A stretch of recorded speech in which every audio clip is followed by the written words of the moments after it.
Hello, little ones. Would you like to hear a story? I've got one for you. From Rolling with Remix. Long ago, the land of Irion was a land of plenty, and many wanted to lay claim to its riches. When those who lived in Irion could no longer agree on who held what, civil war broke out across the entire realm, until the kobolds, in desperation to keep their kingdom afloat, summoned the dark and terrible Dragotha. The great dragon cared not for the alliances constantly made and broken across Irion, and razed many of its great cities to the ground, until a last desperate alliance finally slew the titanic worm. With no one in any shape to continue the fight, an armistice was reached, and the Great War ended. But tensions were still on the rise.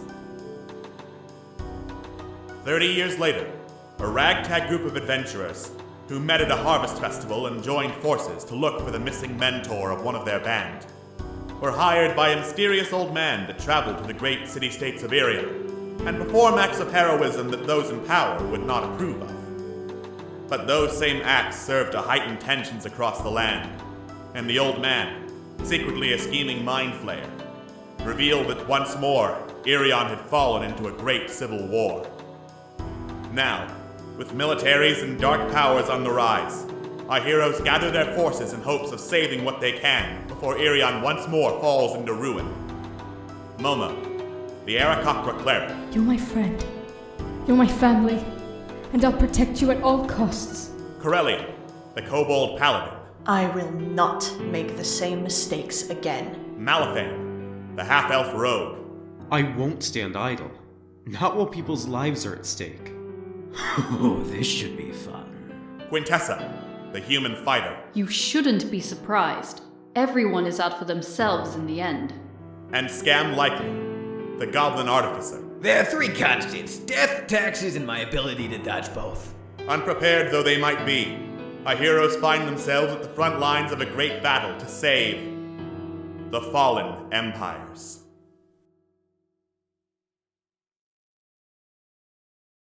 Last time on Rolling with Remix, Fallen Empires. After taking out the advanced camps and confirming that during the daytime the Drow fort is almost completely abandoned, our heroes made some fortifications inside a fallen tree and set up camp far, far away from the actual Drow fort. During watch, Quintessa saw a floating, bobbing light in the middle of the swamp, moving ever so slightly, getting brighter and dimmer, and her first instinct was to shoot it. With a direct hit, she heard some cursing in Celestial, and quickly the light approached, shining a blinding beam into the tree, and rousing everyone from sleep while blinding Quintessa. After quickly getting an apology out, our heroes questioned the Orb of Light as to what exactly it was doing here, looking for a portal into the Great Coalescence, and what exactly it was, a Jaya from the Great Coalescence, which featured an auction house, where people sold bodies, souls, and artifacts. Things that creatures of a certain power level have no more use for, and wish to get rid of in a hurry. Apparently, such a portal, as well as one connecting to the Shadowfell, had been opened repeatedly in the area. The next morning, our heroes and the hobgoblins investigated the Drow fort, with Momo being particularly angsty that day but refusing to talk about it for some reason. Just as suspected, the fort was completely abandoned, with the only signs of life inside being the many, many overlapping footprints, and the child-sized manacles that were in one of the tents. In the upper camp, however, Quintessa found a scroll written in Elvish, with a set of instructions for opening portals, alongside a list of names and contacts, which included Mr. Fox. Further investigation indicated that this must have been instructions to get to the Great Coalescence or the Shadowfell, along with certain items that were being auctioned off, including the Tome of Bardic Lore. The hobgoblins elected to stay behind and, literally, hold down the fort, as our heroes activated the portal and stepped into the Great Coalescence. Attempting to enter the auction house, but finding that the door really wasn't there unless you stared through the veils of magic, and couldn't really be opened easily unless you asked, our heroes decided to go to the nearby tavern instead, finding several odd creatures gathered around having drinks, including Raggedy Tam, a scarecrow representing the concept of the harvest, a pale figure in dark spiked armor, an undead legionary who worked for some sort of dark master, and a hooded and robed figure, roughly the same build as the ones who had snuck by the camp and cast silence before, with the mask of a raven, known as Rigger, one of the names that was on the scroll in the Drow Fort. As Quintessa held conversation with Rigger, he admitted he was there as a courtesy to his lady, who, while not explicit given his porcelain raven mask, was relatively obvious, and that the best way to get any items that were of interest in the auction, should one fail to actually bid for them, would be to try and buy it off the bidder, steal it from the bidder, or just negotiate with whoever ended up buying it. Such practices were apparently relatively common in the auction house. To pass the time in the auction house, our heroes went into the gallery, where they learned of an exhibit, the Gallery of What Could Have Been, lives people wish they had had. However, they did have a word of warning. It took people strong of will to step away from the portraits within the wing. Malifane, Quintessa, Momo, and Corellian headed into the wing of What Could Have Been, while Scam, allured by the promise of something of a more carnal nature, decided to go run about the gallery, potentially trying to busk for the money he needed to go see it. In the wing of What Could Have Been, there were several floating, blank portraits, and Momo desperately looked among them all before finding one that appeared to be of a moving canvas of his life back at the monastery with Arias. However, to everyone else, the portrait was blank. It didn't take them long, however, to figure out that each particular portrait meant nothing, except to the one that it was specifically made for. And so Quintessa, Corellian, and Malifane all found their own portraits. Ones of Esgol, Hespera, and Azalea, respectively. What other mysteries lie within the gallery? Will Scam ever reflect on what could have been? And how will our heroes possibly win an auction against extraplanar creatures? Find out on tonight's episode of Rolling with Remix, Fallen Empires.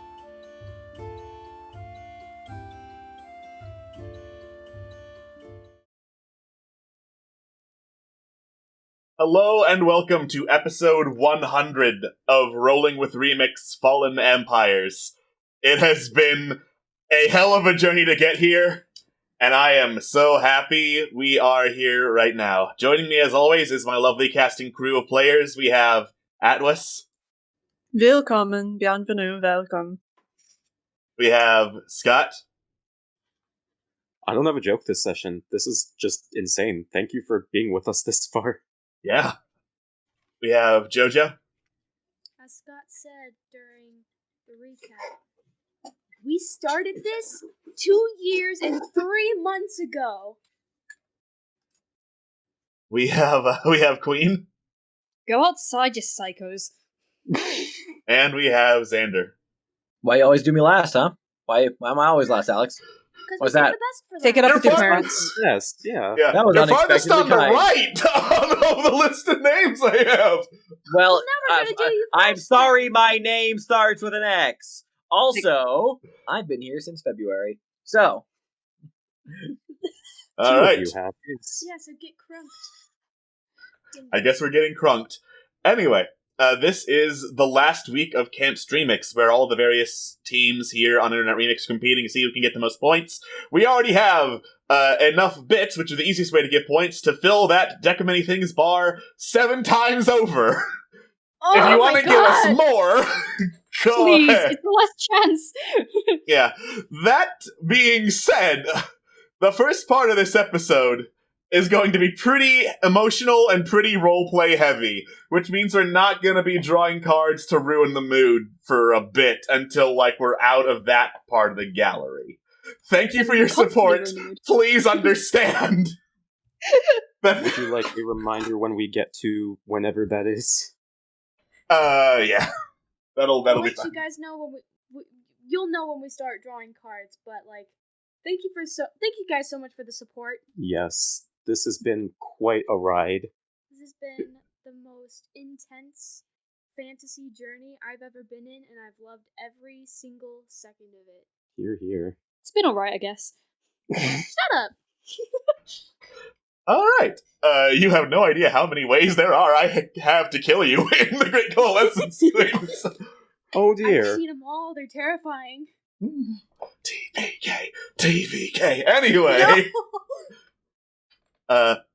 So when last we left off, 4 of our 5 heroes went into the wing of what could have been a series of portraits, all of them blank except the one that matters most to who is looking into it.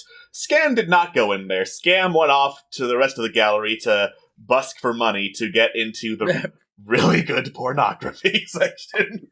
You know it. It's really good pornography. That's the last chance I'm going to get to say it.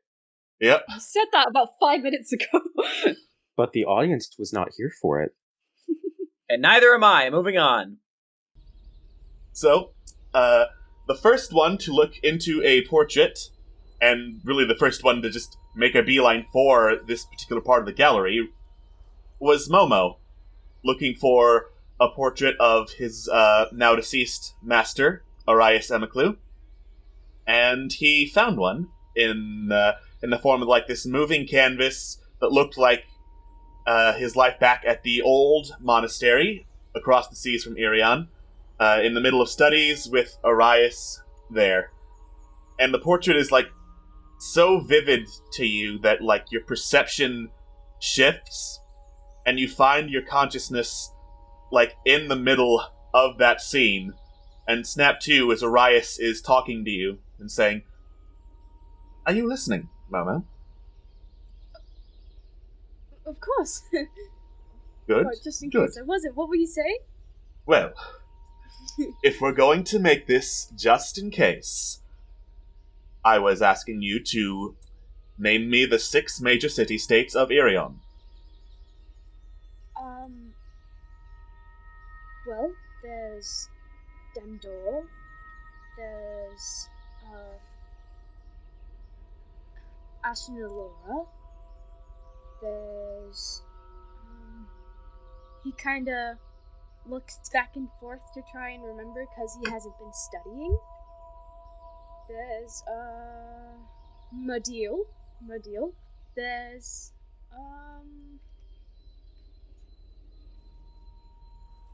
Take your time.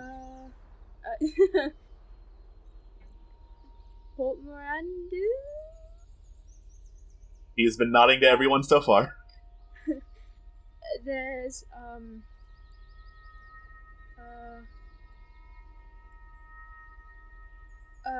the City of Shimmering Lights, and one more. I can't remember the last one. Well, that was a trick question. There are only 5. Yes! Very good. You have been studying. Now that, of course, was the easy question. As I told you before, I'll be quizzing you about more than just that bit of trivia when we sail out for Irion in a week.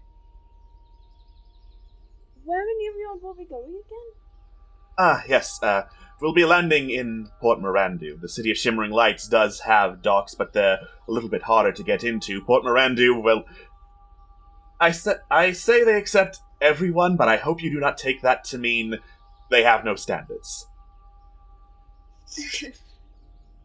I wasn't really expecting much. Well, you'd be surprised. People, not just in Irion, but people tend to be not much when you first look at them. It's just when you get more of a read on them, when you get to know them better, that you can, in fact, be surprised as to what you find. I don't doubt that. I've never been outside the monastery before. Can't wait to see what's out there. I'm sure you can't.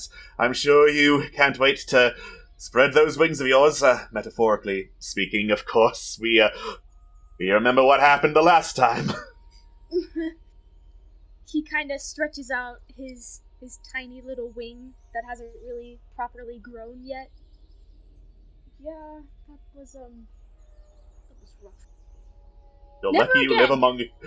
you live among healers, Momo. Yeah, thankfully I don't really need a reason to fly, so it's... Of course. All in good time. That part of your journey sure to come later. Now, before we delve into more questions about our destination for you, I feel it's only fair to ask, do you have any questions for me?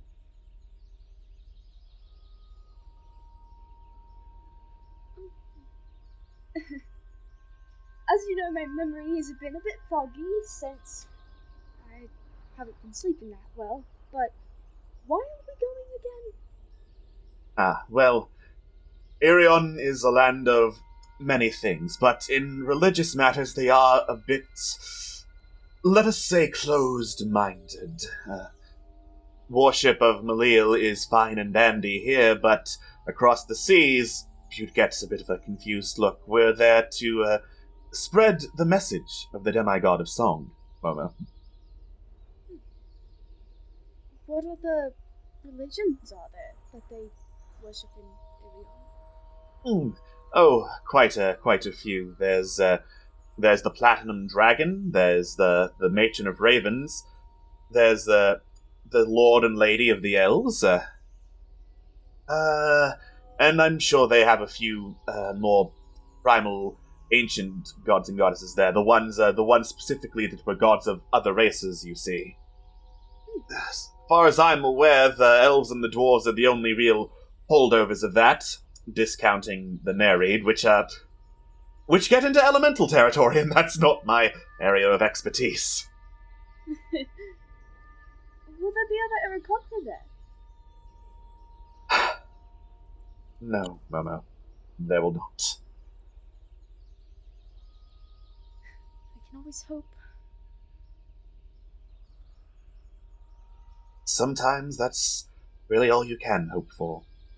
A miracle of some sort. Something that defies everything you'd previously known. Yeah. Does Momo have any recollection of where he is, like, outside of the portrait, or is his mind completely in, so he knows that he's in the portrait right now? You know that you're in the portrait, you know everything that happened prior to you going into the portrait, you're just at a period in time in which you were back at the monastery with Arias. Oh boy. Oh no. Oh man.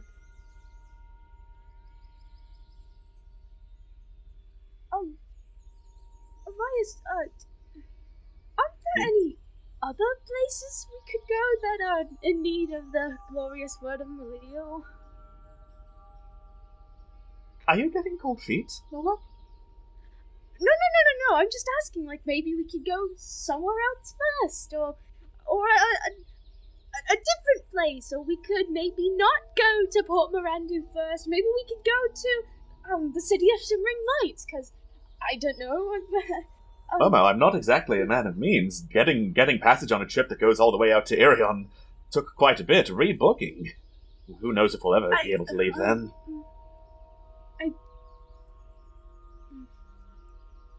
Sorry.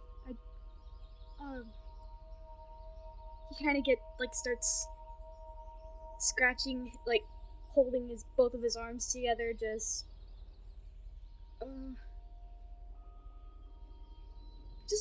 like, can we stay close? I have a feeling maybe there could be a lot of people in the port, so maybe we could get lost, or I don't know. I just I don't want to get lost. Or yes, we could have made this journey for quite some time.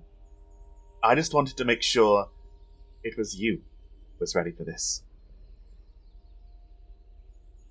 And I truly believe you are, Momo, even if you don't believe that, even if you don't see it right yet. I truly think that no matter what happens, you'll find a way to shine a light through it.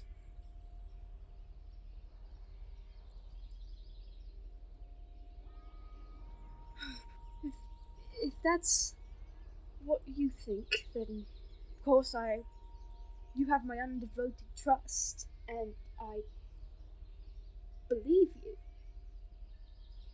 Are you sure that I'm ready, though? Like, are you sure there isn't anything else that we need to prepare for? Like, anything else? What we are need you to so study, afraid of, or... Momo? Nothing! I'm just... along with being excited of going to new places, of course I'm going to be nervous about going to new places. Maybe something terrible could happen, like maybe you go missing or something, and then you might die. Sorry, I don't know what came over me. I just... Momo, what is this focus you have on death? I don't know.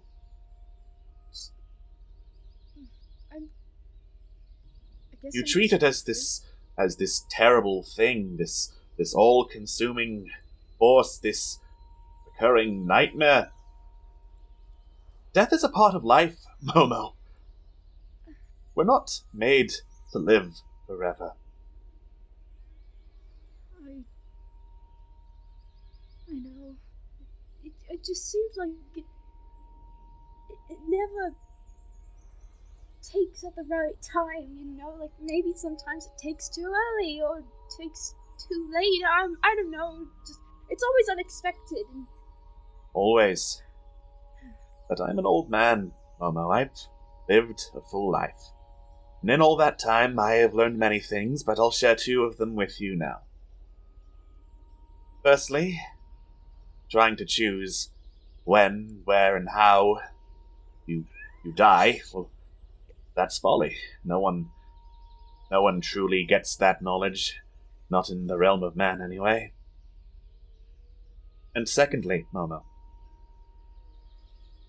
do not fear the end of life so much that you forget to live. You're right. I just never know when it could happen, and I just don't know what I would do without you, I guess. Life is full of unknowns, Momo. Trying to figure out the answer to every problem is an exercise in futility. Figuring out what would be true for you. That is what matters.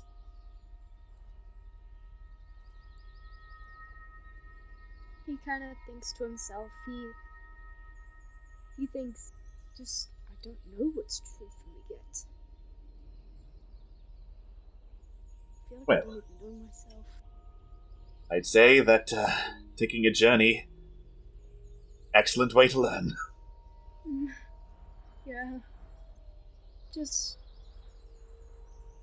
stay close. I don't want to lose you ever. I mean, like you said, it will happen eventually, but not during this trip, please. Of course. Maybe we'll pack an extra blanket for you just to be safe. Thank you. All right. And the way that these paintings work, you could stare into them for quite some time. You just willingly have to step away in order to really be back from the journey into what could have been. Do you step away from the painting, Momo?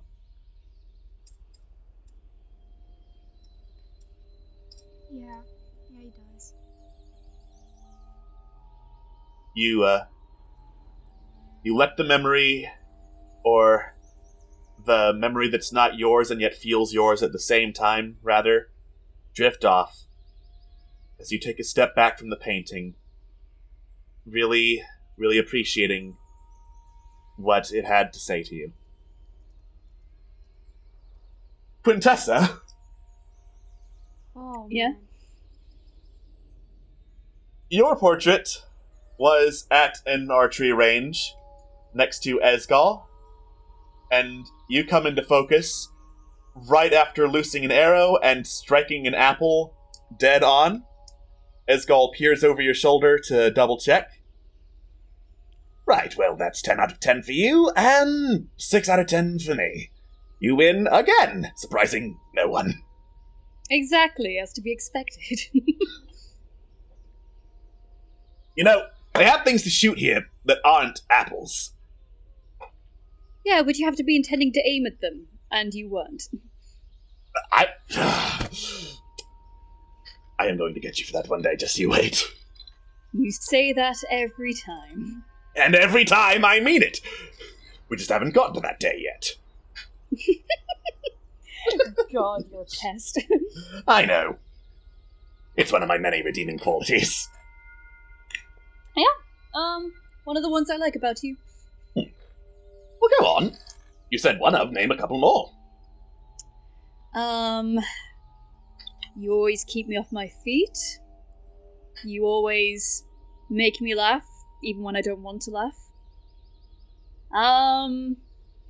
You have all these crazy stories to tell me. The list kind of goes on, really. Look, just one more, okay? Look, you beat me by 4, you get to tell me 4 more things about me. It's only fair. Well, there's one, but, it's a little silly. I make you laugh, I'd say silly. Perfectly works for whatever we have going on. Well, I like that you call me a raven. That's nice. Really? Yeah. Dare I ask why? Well, ravens are free. They just do whatever they want, really, and some see them as this weird, creepy omen, but I kind of like it. That's the life, isn't it? Being seen as weird and creepy, but, you know, doing our own thing. Being free. We're not going to get into this discussion again, are we? I mean, if you don't want to, we can just leave it and awkwardly shoot some more apples, talk about other things, circle back to the conversation at night, like we always do. No, we can have it out now. Because I know what you're going to do. You're going to go back into this whole thing of, like, weird and creepy, but the boy is fine and all this. No, that's not what I mean. You are your own person, Esgol. We've been through this so many times. Would you believe me if I said I wasn't going to do that? Oh, well, now we know. Okay, well, for one, you're a fool for believing me, I mean. But, on the other hand, you really should have believed me. You know, for all we end up circling back to talking about the boy and my own person, we don't talk that much about you, and I'd really like to change that. Well, you know a bit about me. Quite a That bit. I do. That I do. And you know about my parents and what happened with them. Right, and if you had the chance, would you go look for them? Well, they're dead. I mean, I know technically my father's missing, but let's be real. If he hasn't come back by this point, he's probably dead. Oh, God, you know how many times I've seen the boy rant about how, they're probably gone. Azalea's probably just not going to come back. You have any idea how often I see that in the journal? How often I hate that defeatist attitude? Well, you can't blame him for having his doubts. No, I can't. I can sure as hell blame other people, though. That's easy. It's kind of at this where her face kind of... She's been smiling the whole time, but it falters a little bit. What? Oh, no. Smile's gone. I said something bad. No, you didn't say anything bad. I've just been thinking about things. Okay. not a great thinker, but I am a great listener. What things were you talking about? Or thinking about, rather. We're going to be talking about them, is what I meant to say. That... I'm not good with words. You can see the not good thinker part.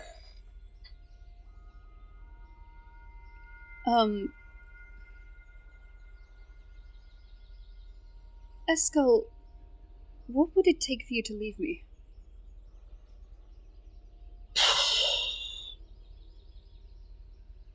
Getting into the deep stuff tonight, aren't we? Esgal pulls up a chair, sits on it backwards, just leans over the back.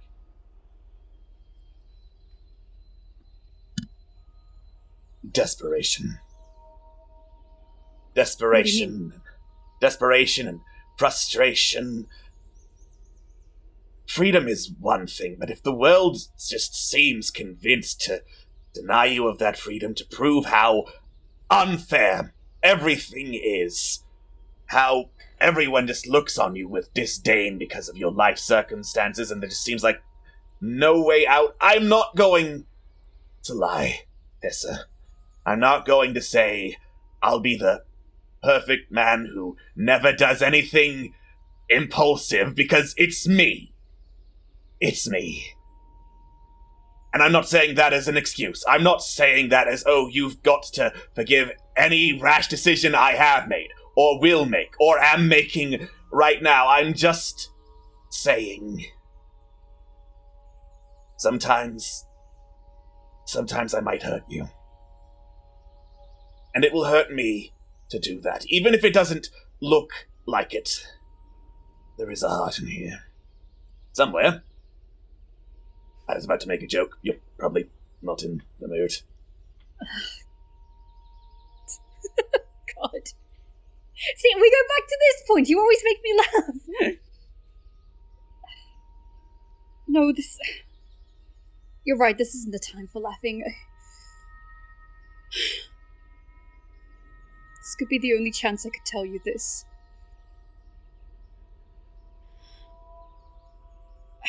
I've kept something from you. Okay.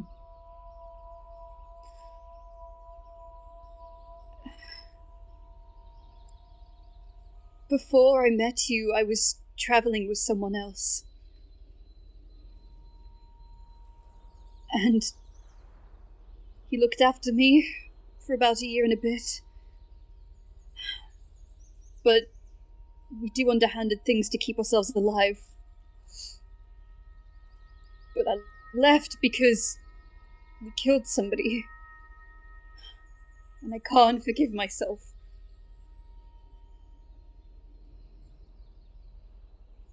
Okay. What do you mean, okay? I'm saying, okay, yeah, that checks out. You killed someone, that's unforgivable. It was a child. Yeah, wow, that's super unforgivable. What the fuck? Why aren't you angry? Oh, I'm very angry. You are telling me, your fiancé, that you went out and killed a child. But what is that going to help you? What is everyone cursing you for something that you already know is bad going to do?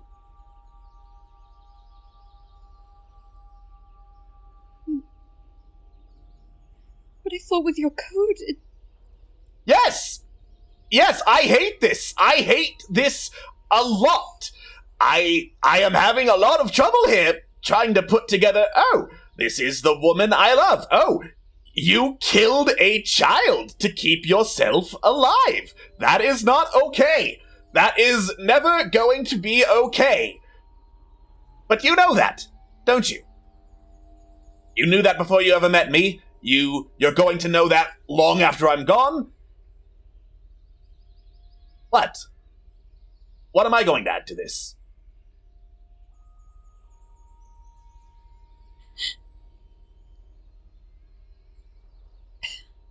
No, this is what I wanted you to say to me.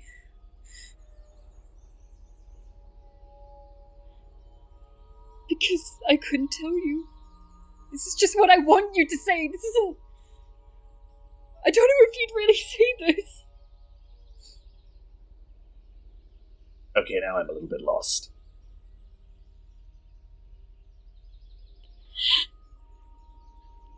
Why? Why did you do this? Why did you have to leave? And now I can never say this to you properly.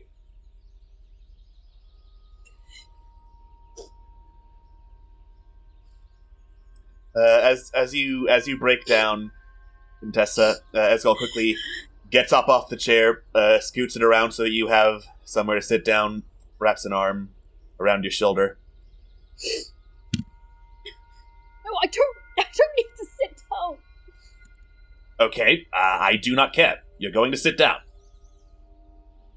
I don't need to sit down. I don't care. You're sitting down. You're crying this out right now, or I am just going out that door, which apparently you don't want me to do, but apparently I already did. She sits. There. Are you feeling better now? No! Of fucking course I'm not! Good! I was worried that something else was very wrong with you.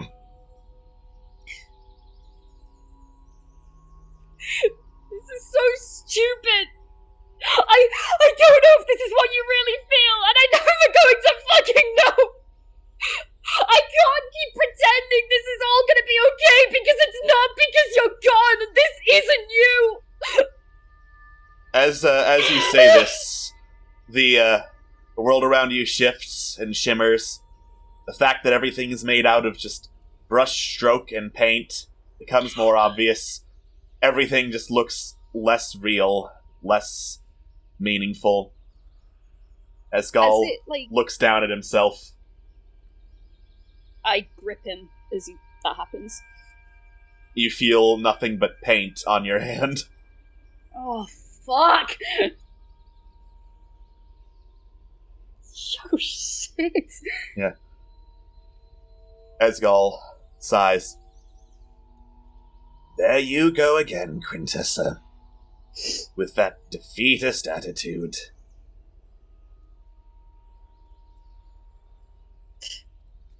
How's it defeatist? I don't know if I can ever see you again. Then why are you still here talking to me? Because it's what I want. It's just me being selfish. That you just said this isn't real. Why waste your time chasing after something that isn't going to satisfy you? Why waste time on something that isn't real, won't matter to you in the slightest? Why not look for something that can help, Tessa? Why are you wallowing in your own misery, in your own self-pity, in your own need to be punished for killing a child?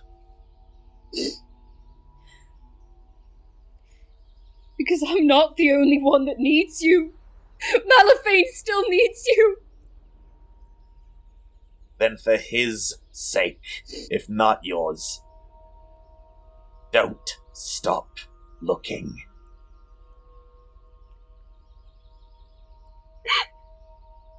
I promise. There we go. I'll load you too. I'll find you. Now you'd better keep that promise, because apparently I'm dead, and that sucks super hard. Stop making me laugh! No! Never! You cannot make me! I refuse! Thank you. Anytime, Mother the Raven. Anytime. I love you. Forever. I love you too. For always. I turn away. You step away from the painting as it just collapses into paint that fades away back into a blank canvas. Alex, did you watch What Dreams May Come before writing this episode? No!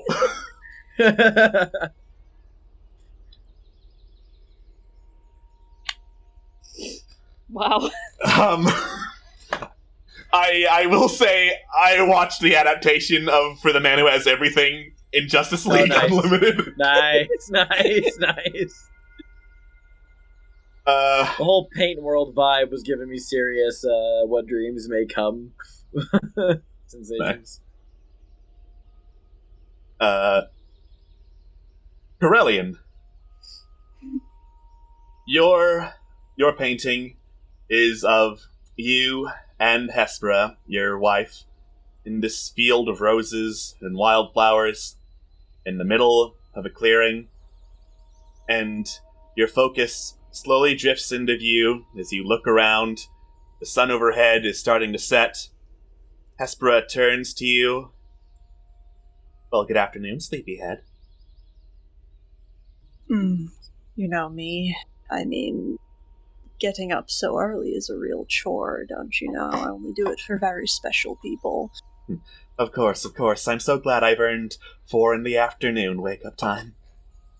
4 in the afternoon now. Mind you, I don't know about your culture so much, Hespera, but that is a very, very big honor. Really? Wow. I am all a quiver. Oh, I'm sure, but, I mean, you know me, I'm always down for some cultural exchange. Of course.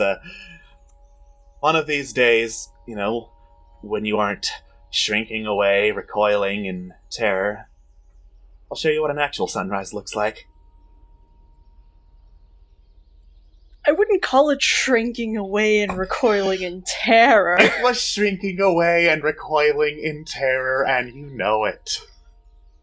I mean, yes, maybe, but no, you're right. It was shrinking away and recoiling in terror, but if that offer holds true, then I'd be happy to stay out here and let you make good on it.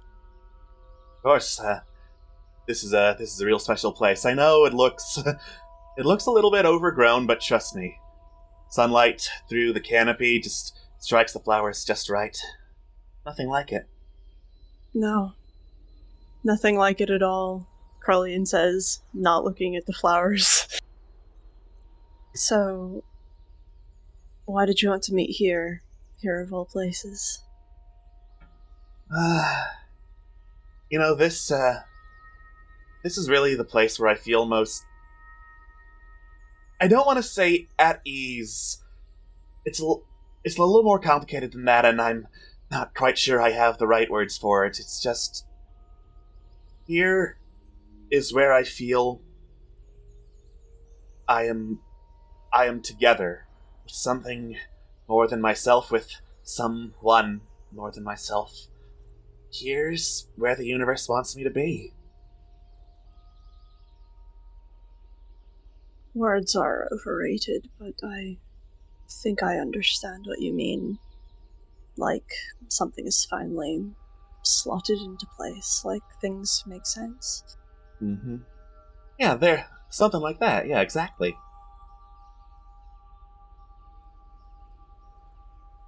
Carlian sort of nods and is also very, very acutely aware that this is... He pauses.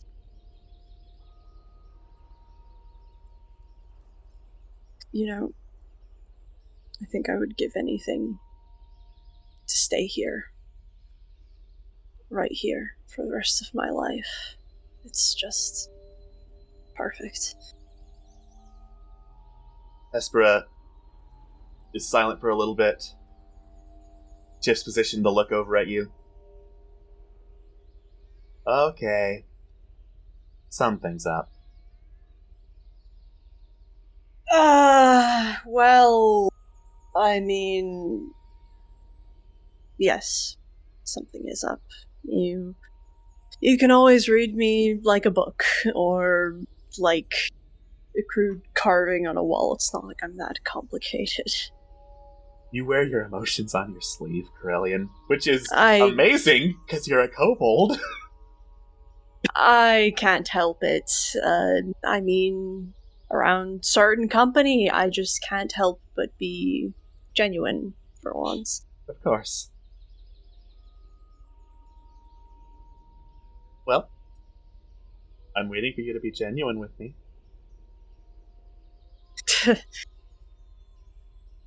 I like to think I'm always genuine with you, but no, you're right. I'm stalling at this point.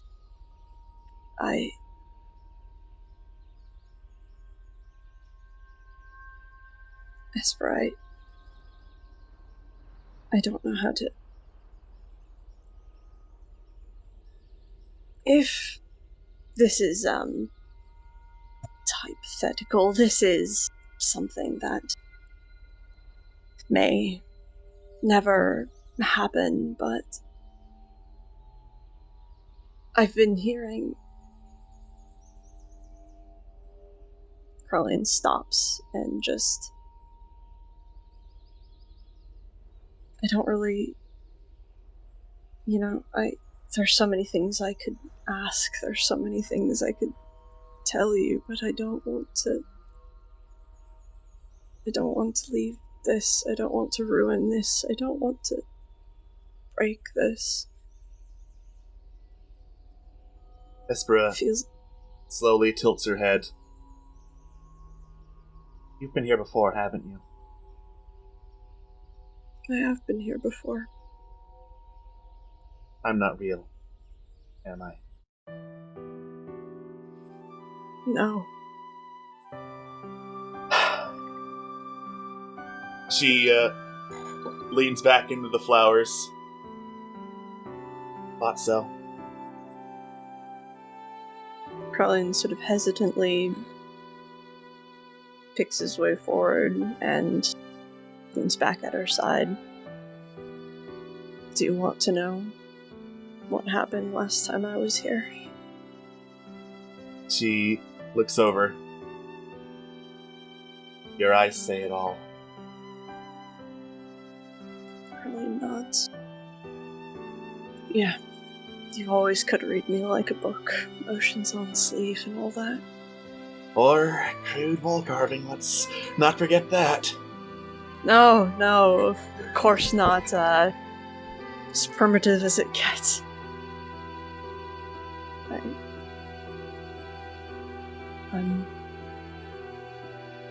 I made a promise after it happened. It wasn't fair what happened. I'm gonna bring you back. I promise that. Hespera's form flickers as you say this and then shifts back into place. Is that something you would want? That is something you would want, right? She sighs again. What do you know about resurrection, Corellian? I mean, I've died once. I was brought back. It felt like I was being yanked out of deep, deep cold sea. I know that I've done it.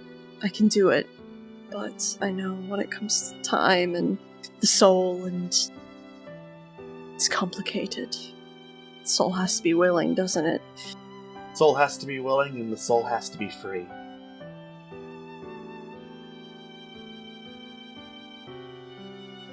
So are you willing? I'm going to take a shot in the dark here and say that after I passed on, you didn't keep my body. Dad did. Yeah, he did. You're in the family crypt. I'm not going to lie to you, I would have been incredibly willing to be brought back if he wanted to, and I'm sure he had the resources to, so...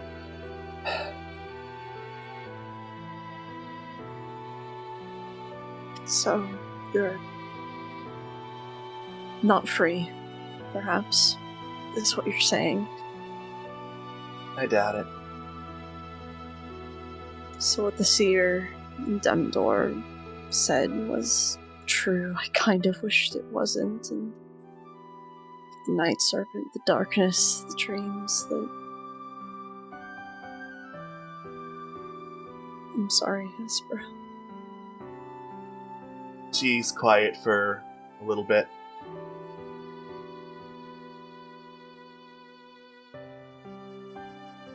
I wasn't going to tell you any of that, because I thought, for sure, we could leave that behind, you know? I mean, yeah. Grandma was a Scarlet Snake. Yeah, they skipped a generation and she wanted me to carry on her legacy. But the snakes are dying out and I can live a long time, you know? Or, I mean, obviously not as... Anyway.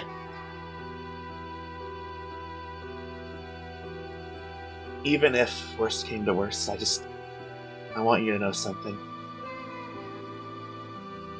Yeah. Grandma's idea was to sacrifice a whole bunch of kobolds, wake up, Night Serpent, son of the Night Serpent. Who cares? It's in the past now. Either way, I would do anything to make sure you weren't one of them. I would do anything to make sure that no matter what happened, you were safe. You know that, right? I know. She turns to you. And are you? Am I what? Are you safe, really?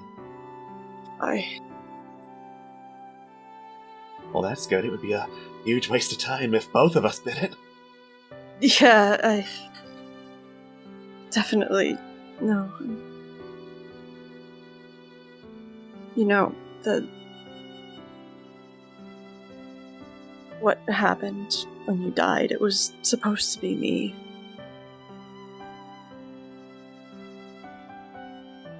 But it wasn't.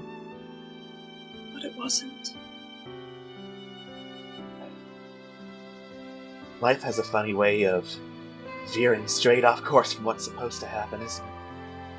We were supposed to go far away from Irion, from all this. We were supposed to have a happy life together, and now look, here I am, talking to someone who has long outlived me. I never thought it would happen. I never thought it would go that way. If anything, I never expected to see you go before I did. I wasn't ready. How could anyone be ready? How could anyone? I made a promise, though. I made a promise, and I'm still going to try and make good on it, no matter what. She nods. I know. I know you can, and I know you will. But I want you to make me another promise, while I've got the chance. Yes, anything. After you get through with that first promise, which I'm hoping is going to end well for a variety of reasons, I want you to live, Relian. I don't want you to turn into this vengeance is all I know, it's been taken away from me. I don't want you to be that, because there's more to you than that. I want you to go through life. I want you to enjoy it while it lasts, because it might not last. Look at me.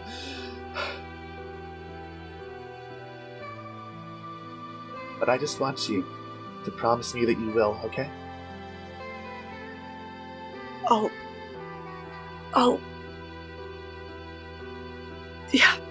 try. Yeah. I'll do my best. But She puts, before, Sorry, go ahead. but before all that, I'd just like to stay here for a little while longer. She puts a hand on your shoulder. I'd like that very much. I miss you so much. She pulls you in tighter, pulls you into a warm hug, gives you a kiss on the forehead. Even though it feels like we've never parted, I miss you too.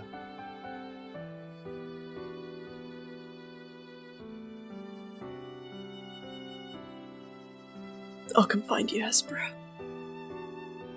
I know you will.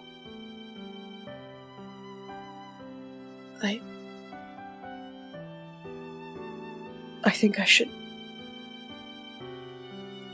should go now, but I wish I didn't have to. I mean, it's not up to me. You're really the only one who knows what to do at this point. I know. Like I said, I could stay here forever, in this moment, in this place, with you, but you're right. There are things that need to happen. There are things I need to do, and I love you, Hespera, and I'll be back. In my dying days and far beyond, I will always love you.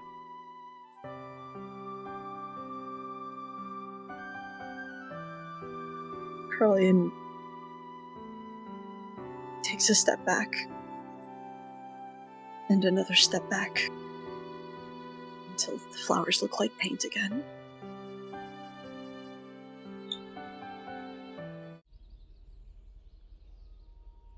Your vision returns back into the gallery, and you look upon the blank canvas. Malifane. You are back in your old village, outside your old house, with your mother, and your consciousness comes into the painting right as you fall to the ground, roll over, and she offers you a hand back up. Your footing was getting better.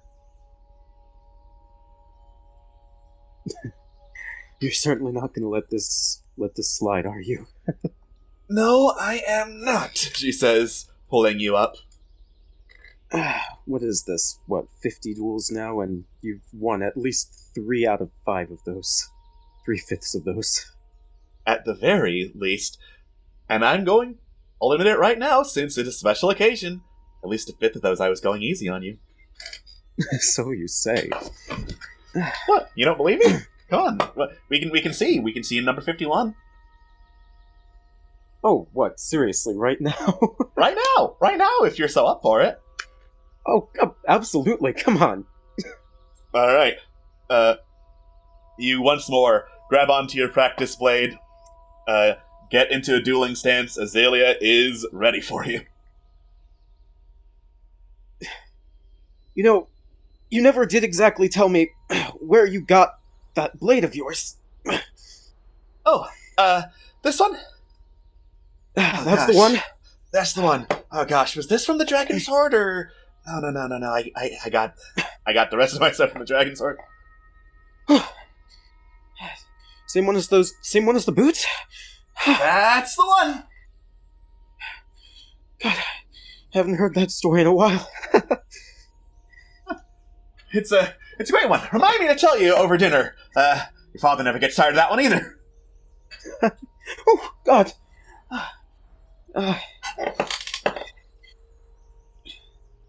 Vulture, I was going easy on you. One of these days, I'm going to strike you. Consecutively, that is. Yeah. one of these days, and I will very much look forward to that. Until then, let us be glad that you know how to get up really easily. Right. Easily. Mother. Yeah? Have you ever... Have you ever had an encounter where you... I don't know... had to go up against one of your own? Oh, yeah, plenty of times. There were plenty of disagreements back in the days of adventuring. Let me tell you, it's not easy telling people that being a pacifist is the right way when seemingly everything out here wants to kill you. No, I mean... Okay. That's not exactly what I mean. I mean... No, you're talking about, coming to blows with, close friends, the people you would adventure with, aren't you? Yes, actually. Then yes, that is still the case. I did that plenty of times. People are very opinionated, and people have swords to back up their opinions. No, ain't that the truth? I don't know, I guess sometimes I wonder how it can't be that easy to keep up something like this. I mean, what if... I don't know. What if your emotions got the better of you? And... you know... Well... you have to understand that people get emotional. Your father might try not to, but rest assured, he does too. And... What, father? Yes! He's as stoic as a brick wall. You should ask him about some of his time back home. He'll get riled up, let me tell you. Maybe not today. Well, maybe not today, though. But emotions aren't a bad thing in and of themselves. They can lead to bad things. But emotions exist. No one's going to disagree with me on this. Maybe Modrons, but who's going to run into Modrons in an average day, am I right? What I'm trying to say is... people understand that other people get emotional. That judgment can get clouded because you care about something. That doesn't make it wrong.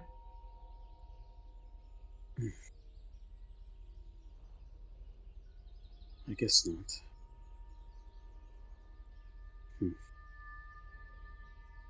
In the interest of being fair and open about this, there are times I was wrong. Not often. But not often, no, but not for short periods of time either, but I have been wrong before. I've made bad calls that I was sure were good up until the last moment, sometimes way beyond that. Mother, you're talking serious to me, right? Because last I checked, you rarely ever admit that you're wrong. Well, let's call this a miracle, then. Fair enough. Yeah. I mean, it's true. Usually I am right on the ball about these sorts of things. You know that better than anyone. Oh, of course. Of course. But sometimes you just gotta swallow your pride, admit that maybe it's not the world who is just convinced of something that's not true. Maybe you're just looking at it from a place that's, well, for lack of a better word, wrong, coming from some place that doesn't make a whole lot of sense. Okay, you lost me. What do you mean by that? I'm just saying, since I don't know what's come over me today, but I guess we're talking about what your father did back in the day and what I did back in the day, and thinking back to people we otherwise really like who we stabbed to prove a point. He had it coming. I will let you know that right now. He 100% had it coming. But maybe not every pacifist is a pacifist 100% of the time. No one does the right thing 100% of the time. I am just 99% of the time right. I'm not perfect. Doesn't mean I'm a bad person. I would hope not. The last thing I want to assume is that just by making one simple mistake, you're automatically targeted as some sort of a big villain of any sort. Do I look like a big bad guy out to kidnap your children to you? You are wearing dragon armor, aren't you? I mean, yeah, this does get stares, but usually it's play screaming when I go out into the market and the children see me. I'll take your word for it. Good. Because I am 100% honest there. It is hilarious play screaming. We should go to the market sometime. You can see for yourself. Yeah. Yeah, I'd like that.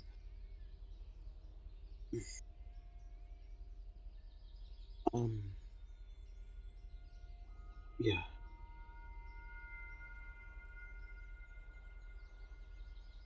Well, yes? It's nothing. I don't know. I guess I'm just thinking about, I guess you could call it the future. Yeah. Is it looking scary to you? You could certainly say that. Mother, Okay. I just don't know what to do next. I mean, in a hypothetical scenario, the advice you and Father have provided me has been incredibly sound, but I mean, what would I do without you? Where would I go next? That is a very grim hypothetical scenario. I guess I've been thinking pretty grimly lately. Well, I would first like to say I am sorry for not catching these grim thoughts sooner, because if I had, I would be there to beat them into submission. But I guess in this hypothetical where suddenly you don't have me, you don't have your father, you don't have anyone, well then I guess there's just you. And at the end of the day, you know you better than anyone. In this grim hypothetical of yours, is it just you? No one else? Well, no, I suppose I have a couple of friends, maybe. He kind of blushes. Maybe a girl on the side, I don't know. Oh. Interesting hypothetical, she says. I mean, I don't know, let's not get too carried away. Okay. Well, good to know that not everything in this hypothetical is doom and gloom and oh no, the world's ending, dark forces are tearing everything apart. I'd say, as long as there's people to fight for, that's reason enough to keep on the fight.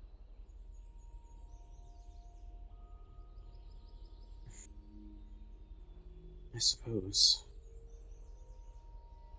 But, I mean, that doesn't make it any less, bad. Hard? Yeah, hard. I mean, isn't it still worth fighting for the ones you...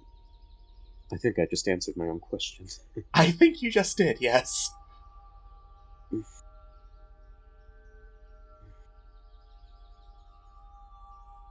He's kind of just sitting there in his own silence now, kind of just thinking things through.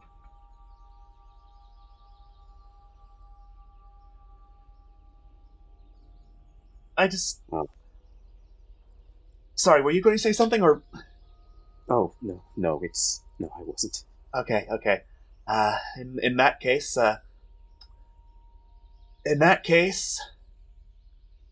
oh gosh, this is going to be pretty hard for me to say. Look at me, I'm a disaster. I can't even talk to my own son. I mean, we all have our moments? I don't know. Yeah, I think I got that from you. Let's call this a moment. Let's hope this is a moment. Look, I think I got my awkwardness from you, Mother.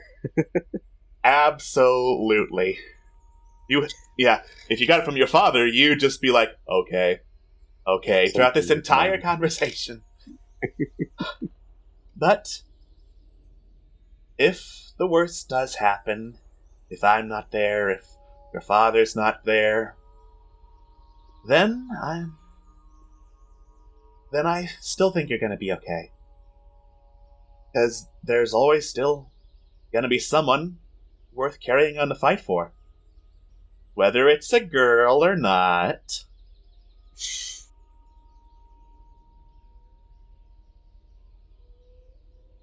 Yes.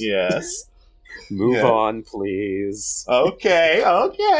All I'm saying is, there is still goodness out there. Even in the darkest of your hypotheticals, there is still hope. It's always going to be worth fighting for. And of all the lessons I teach you, even if you forget every single step, even if you forget how to hold a rapier, I want you to remember this. There's always hope. And that is worth fighting for. There's always hope.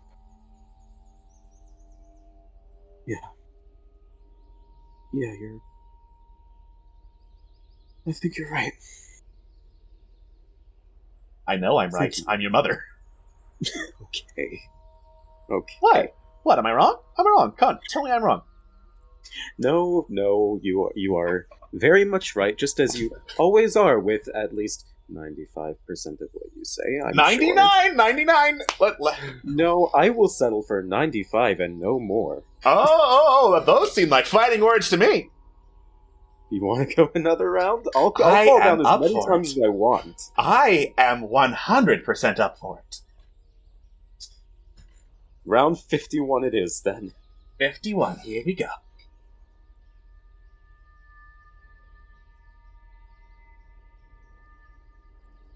Do you step away from the painting?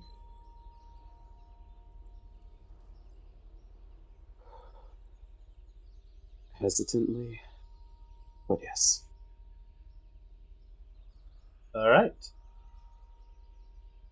In that case, we head out of the wing of what could have been, and over to Scam, who is just walking through the rest of the gallery.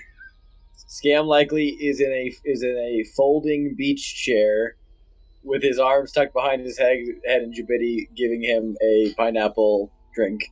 Like one of those tropical drinks cut from a pineapple. Just in the middle of a gallery. In the middle of a gallery. There's no sunlight whatsoever, but that does not stop. No sunlight whatsoever. Just lounging in the middle of the gallery, sipping a tropical drink that I got from some questionable source. I have been thus far unable, Jabidi, to locate any semblance of a means of breaking into the interesting parts of this gallery. So now we wait in front of this shoddily painted vista of a beachside paradise. This is the closest thing we're going to get to a vacation, Jabidi. Just you and me, here in front of a painting, drinking out of a pineapple. Jabidi just stares at the painting with no appreciation of the arts.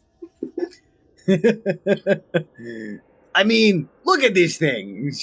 It's the brush strokes are just actually they're kind of intricate if you look really up close. Jabidi, give me my monocle. Jabidi just hands over a monocle. Wait. Yo, Jabidi, I think someone painted this with something other than a brush. What is that? Oh my god. These are really tiny fingers. Oh, that's creepy. Oh, that's really creepy. I don't like that one bit, Jabidi. Let's get out of this wing. Get the chair. Let's go. Jabidi just, immediately folds up the chair and it poofs away and starts following you out of the Beach Vista wing. The Beach Vista wing. God. Where's the money printing wing, Jabidi? Where indeed? As you walk through in search of a money printing wing, you see a couple of characters just walking back and forth, staring at and appreciating paintings, some of which are Beach Vistas, some of which are not. There is one woman who is, she's got fiery red hair and a solid green leafy dress, very similar in clothing style to Lady Fomar, but not Lady Fomar herself. Passing by her is just this regular-looking woman in a thick black cloak with the hood down. You try to get any details of her face, and all you get is just regular woman from her. You pass by this... Sorry, go ahead. Yeah. I was gonna say, so that red-headed lady with the green dress, cool. Think the visual I'm going for here is Scam walks out of frame and then backwards walks back into frame, glances over at the lady, does the fucking lick tip of pinky, brush eyebrows, lift off hat, brush hair back, put hat on, and saunter on over pelvis first, and just be super casual leaning against the wall. So, you like art? The red-headed lady looks over and sees you leaning against the wall. Oh, look, a monkey! Boy. I think the server just crashed in Scam's head, so give me a second to think of a response to that shit. Oh my god. Well, hey, what can I say? I'm kind of bananas. Oh, and the monkey can talk. It's so adorable. Yeah, Toots. You know how it is. So, art, yeah, cool. Oh, can the monkey dance? The monkey's name is Scam. Scam likely. Pleasure to meet you. I do not care. The monkey can, in fact, dance. The monkey took 7 years of ballroom courses in his youth. So, just letting you know that this monkey actually trained at the Art Institute of Port Mirandu. So, that is the worst financial decision I ever made in my life, actually. And I'm a failed businessman. So, what brings you to the gallery? Well, I was having a wonderful day just appreciating the artwork and escorting my lady around the premises when suddenly I was approached by a monkey that wasted his money on dancing. Correct. These are indeed the events that have transpired up until this point. So, any particular reason why you're so uppity, or does the silver spoon go all the way up into your throat too? Oh, look! It's got an attitude. Rest assured, monkey, if there weren't rules about keeping the neutrality, I would roast you alive! Oh my god, I would love to see you try. That would be so adorable. Oh, can the tall folk make magic doodads go clap clap? Oh, that's real sweet. Honey, I've killed gods. And I just flip her off and walk away. You just angrily strut away from the jerk-ass Faye. And I spin around going, also, by the way, Green is not your color, and I run off down the hallway. You sprint off down the hallway into Jiminy, another... smoke bomb now! Jabidi fails to drop a smoke bomb. He just drops a regular ass orb. Dump, dump. Fuck! Where the fuck did you get an orb from? What the... Okay. In response, Jabidi holds up a knife. And as you run into another room of the gallery, you spot a few more figures, including this floating mechanical orb with like all sorts of lenses and tendrils coming out of it. Something resembling eyes, occasionally opening up on the side, peering through the lenses to look at the art, and then closing and moving on to another one, which looks really cool from a Tinker's perspective, but then as it moves on, you see what the orb was floating in front of, Mr. Fox.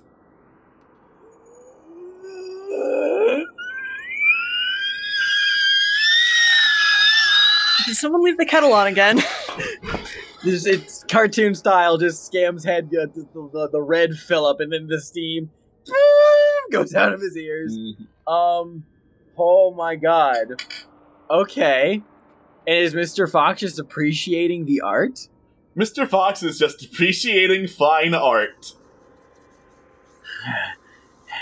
Hey, Jabidi, how many knives you got on you? Jabidi holds up 3 knives. Not bad. Out of character, quick question.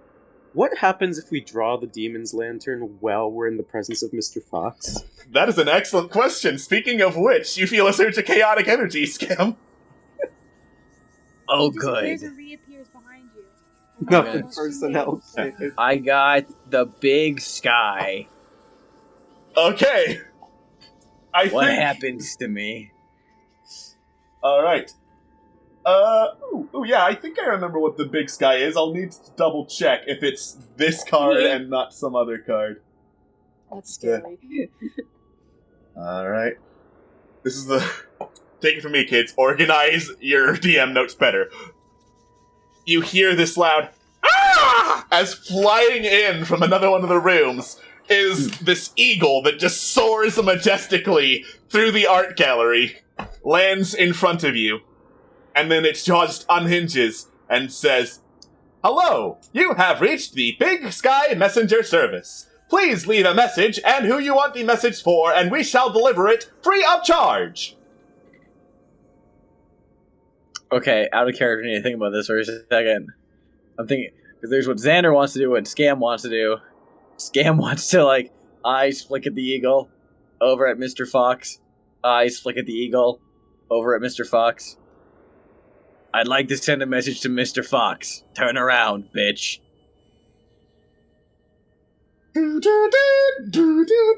Message received. Calculating which Mr. Fox you intended. That one over there, the one right fucking there, the one right fucking there, the one Thank right you there. for No. pointing. That is very helpful. The eagle closes its mouth and just flaps over to Mr. Fox, and then unhinges its jaw again, and you hear your voice come out of the eagle.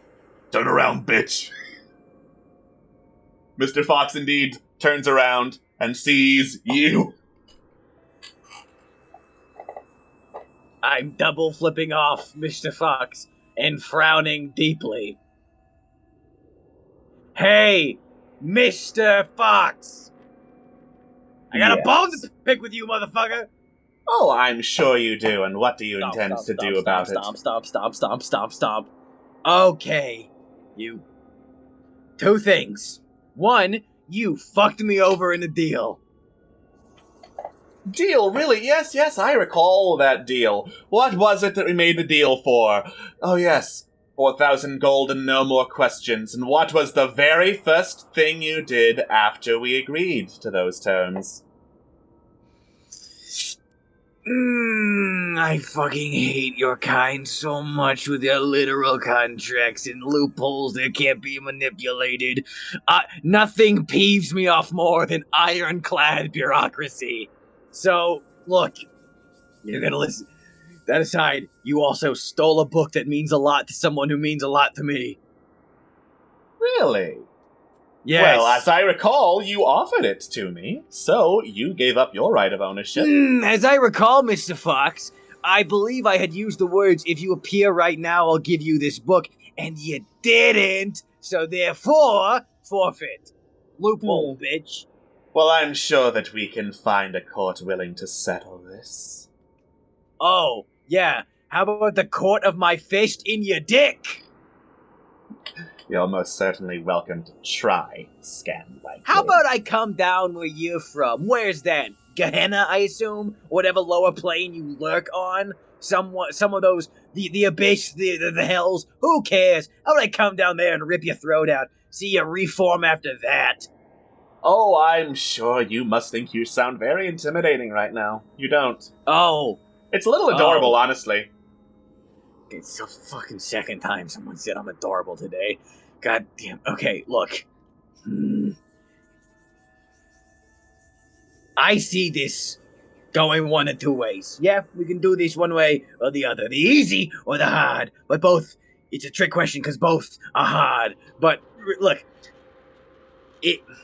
either we can come to some kind of agreement and I can have the book back, or I kill ya. What makes you think you can? Well, I don't know,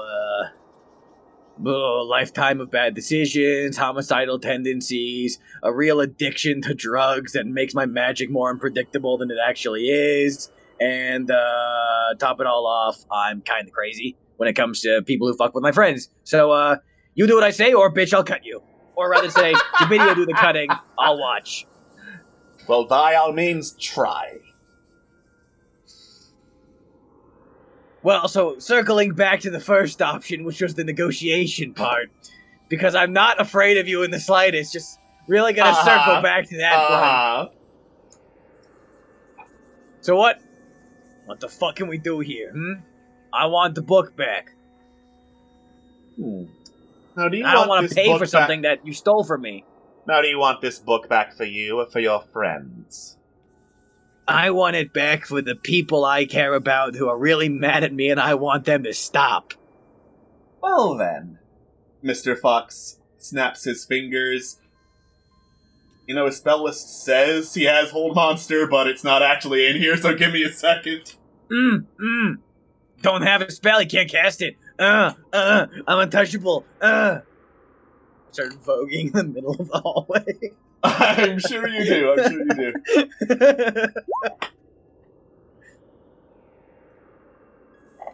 Mr. Fox snaps his fingers, and I'm going to need you to make a wisdom saving throw.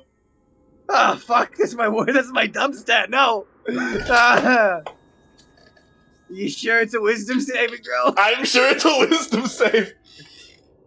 Okay. It's just a normal roll, right? Mm-hmm.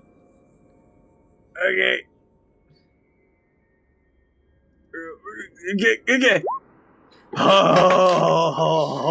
Yeah. Every muscle in your body just immediately seizes up. Scam. Mr. Fox claps his hands twice, and chains of black iron burst out of the air and start wrapping around you. No. I do not get it. I'm sure we can come to some sort of deal.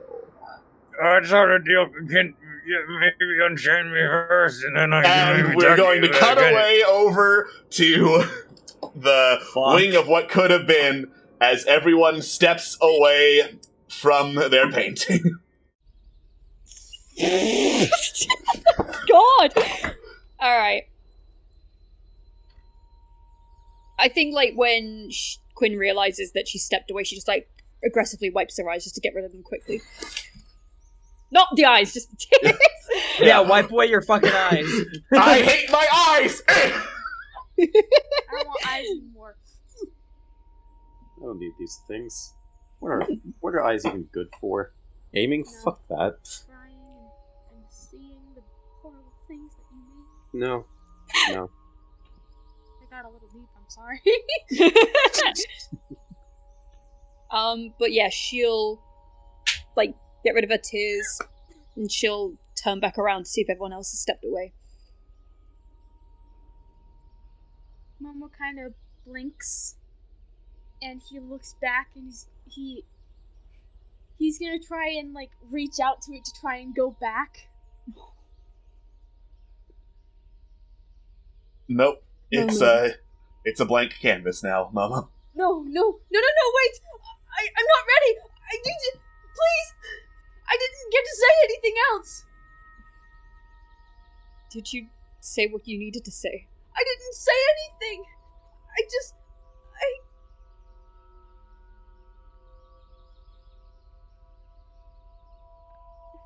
That's it. I lost any chance I had to tell him how I felt, to tell him I loved him, to tell him I'm sorry, to tell him... She'll come over and, like, put a hand on your shoulder and just goes, I think he already knew.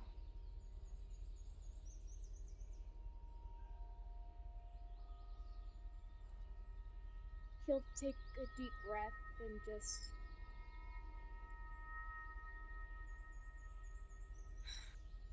I'm so stupid.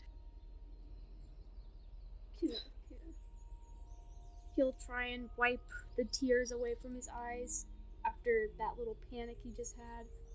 And he turns to look at Corellian, wherever he is.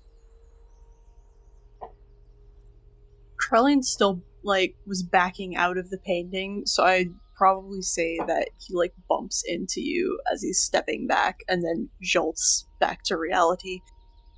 Oh. Shit. Yeah, Carl, like, glances at Momo and glances at Quintessa and then just, like, scrubs out one of his eyes. Just, got something in my eye, that's all.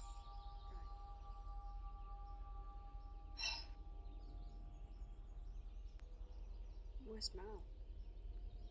He was right over there, and Krellin will point over to the last portrait since... Oh, there he is. Hey. You okay? About as well as I can be. Yeah, same. Mm-hmm.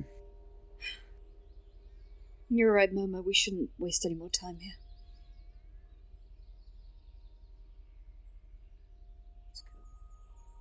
Yeah. Alright. Hey, Alex, quick question. Yes? Skim likely has the sending stone on him, yeah? I believe he does, yes. Is there any chance it's just like I have it clenched in my back pocket and just like I can like twitch my butt cheek enough to be able to cast it? Like sure, yeah, like, I'll be nice. Join his butt cheek. He keeps a hole in his interior back pocket for just this very reason. Just this exact scenario. Yeah. Just in case I get lifted up by hell chains. For full body paralysis, I have a butt cheek pocket that allows me to use my sending stone. Thrice now, I just need the audience to know, 3 times in rapid succession, Atwas tried to take a drink, and I said something that made them put it back down and laugh. So, die thirsty. You got called a monkey. I'm so glad I was muted, because I had never laughed so loud in my life. Yeah, so I'd like to twitch my butt cheek and just sending spell to them. Fuck, guys, fuck, I'm in, fuck, a lot of trouble, fuck, shit, no, fuck, help, Mr. Fox, fuck, shit, no, god damn it, help me, come now. I think Momo had the sending stone. If I remember. What was that?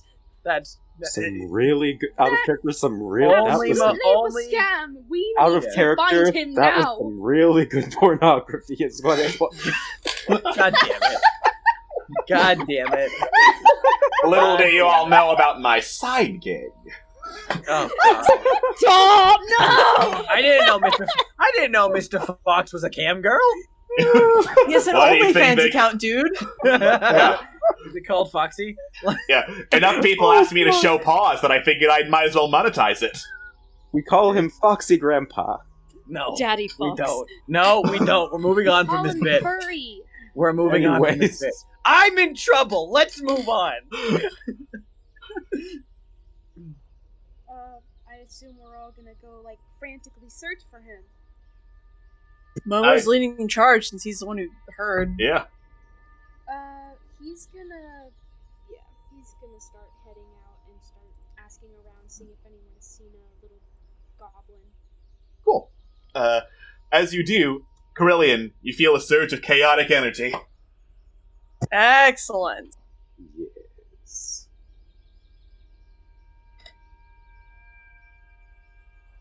Da-dun. Oh, Oh, God. Oh no! The time has come. The time has come. All right, you run down corridors and you just hear this sound like the sound of clubs beating against hands nearby, Carillion. And you turn, and every time you turn a corner, you see just at the far end of the corner a bunch of skeletons with clubs slowly following you. It's really good pornography. It takes Corellian a second to realize they're following him instead of Malifane or Momo. Because the past few times it's happened, it's been either Malifane or Momo.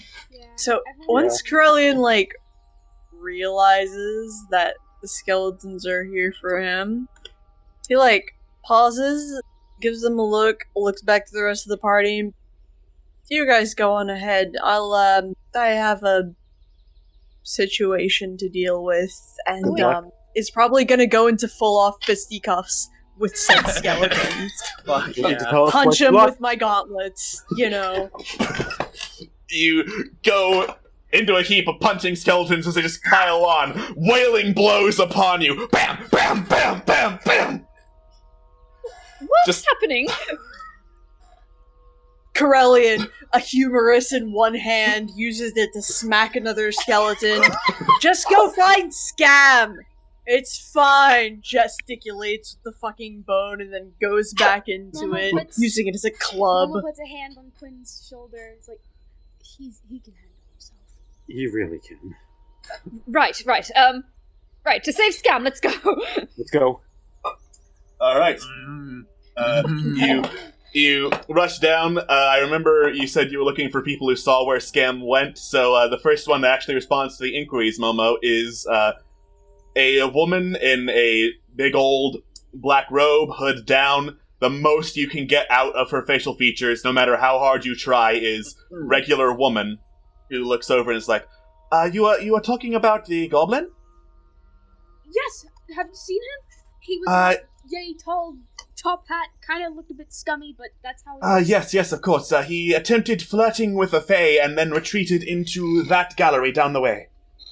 Thank you so much. And he runs into that gallery he was in. All right. Yep, why not? Okay.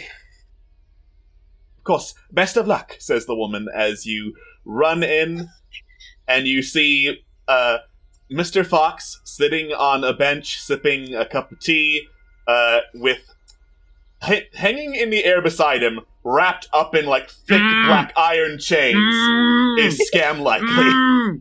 What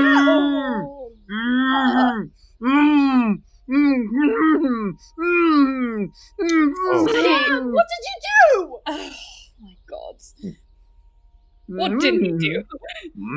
Well, you see, he threatened to kill me, and then threatened to kill me again, multiple different ways, all of which boiled down to I'm going to kill you, and then he never did. Obviously, I was in fear for my life, so I had to restrain him. You'll have to excuse him. He has empty threats. Yeah, he was asking for doing that. Yes, you were. Will you release him, please? Well, he does bring up a very interesting point. According to him, this book that I was offered does not actually belong to me. You can see my embarrassment at putting it up for auction, then, since clearly it's not mine.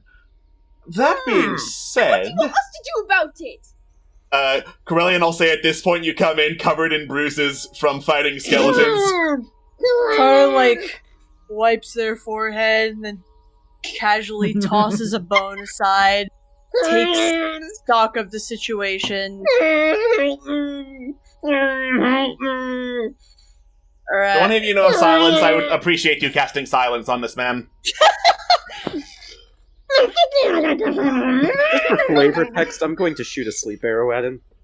Yo, he's such a dick.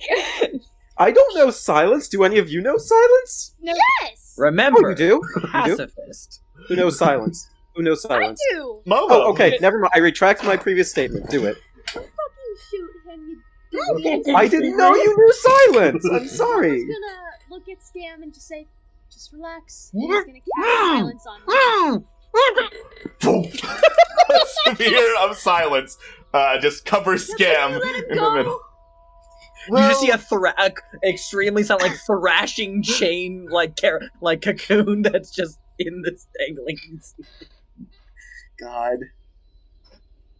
Well, you see, you can understand my predicament, being so thoroughly embarrassed and having nothing to offer for auction when something was promised, and I am in fact willing to give you your book back if that is the case.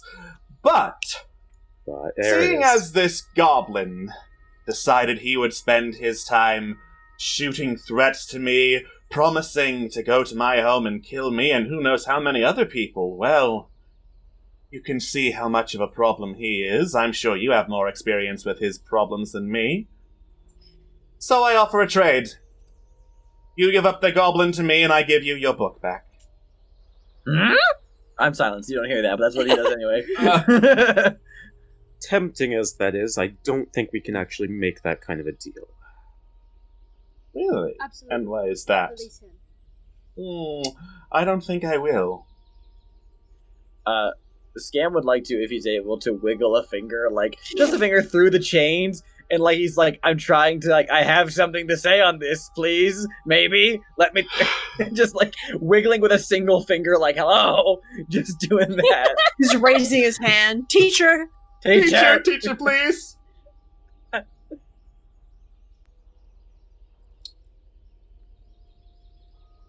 Well, Well, what? I said no. We're not giving up our friend. Well, that's just unfortunate. Toodles. And Mr. Puck starts to walk away. Now hold on. Wait. Why are you still taking him? Oh, he is just floating right there. He's yours for the taking if you can somehow get those chains open. Oh, for goodness sakes!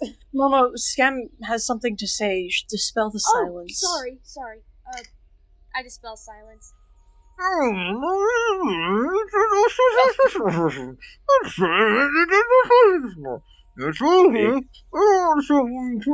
I'm wrapped in chains, buddy. Krillin walks up and Can I dispel magic? Will that work?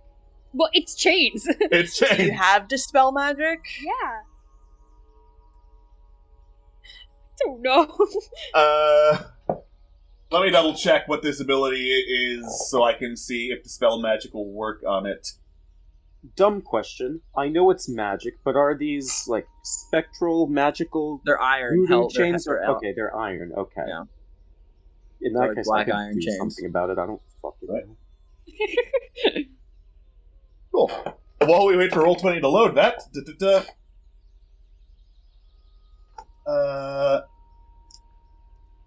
you would have to make a wisdom check in order to successfully dispel the magic that is holding up the chains. Can I just cut it with my thieves' tools? It's iron chains. It is iron chains. Fine, Quick, let me get my lockpick I out. think I have Yeah. acid or something I can burn through it with or something. No!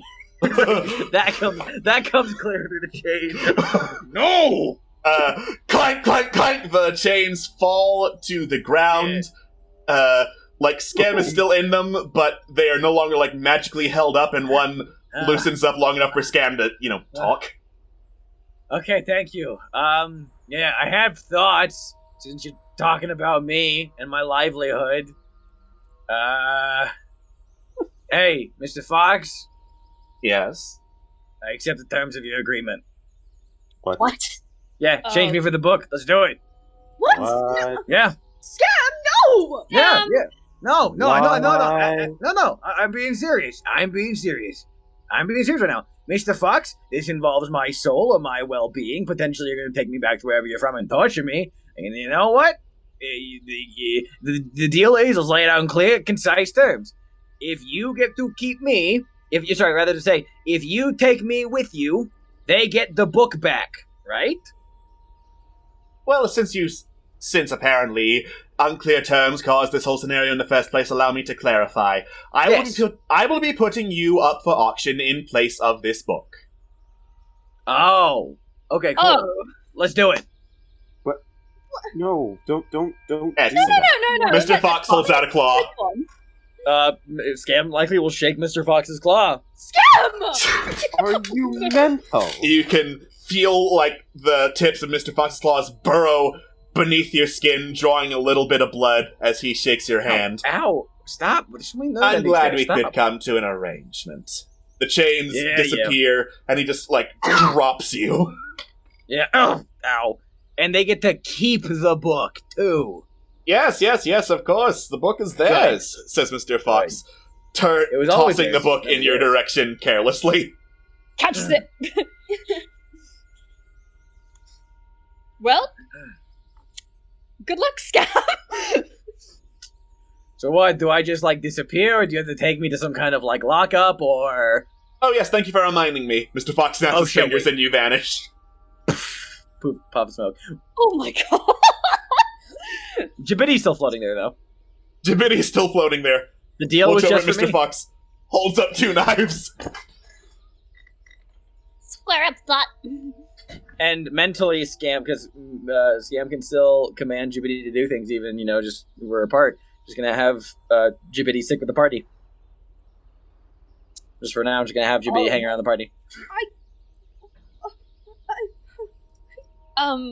Pleasure doing business?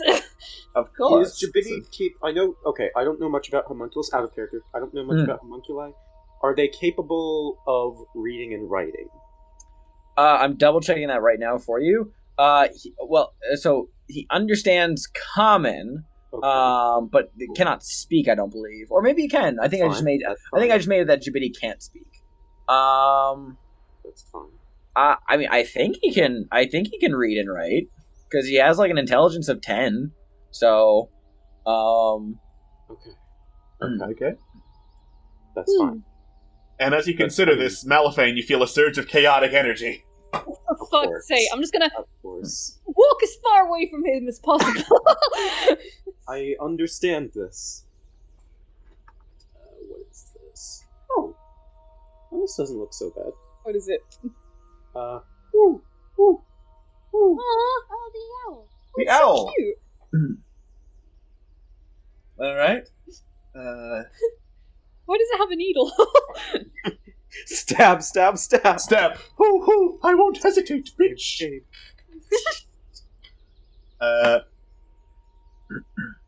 On your next rest, get a vision of the future. I'll tell you what, you're in a pretty restful place, so I'll go ahead and give you a vision of the future. You see the auction house, you see a bunch of people gathered around, Rigger, Raggedy Tam, a huge giant, a dragon formed seemingly out of space and starlight. Lady Fomar is there, Mr. Fox is there, all sorts of people are there, and you see it quickly fall into chaos when someone invokes the Right of Challenge. What is the Right of Challenge? Your vision does not show what the Right of Challenge is, only that it falls into chaos when someone offers it up. Fuck. Okay.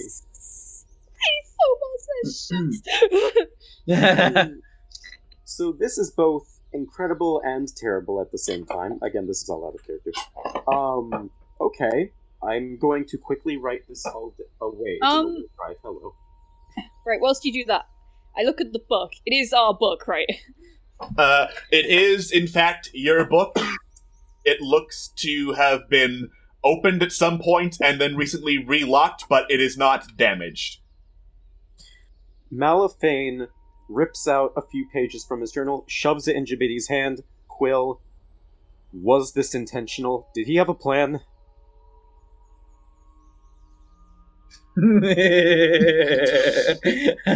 I think we haven't talked.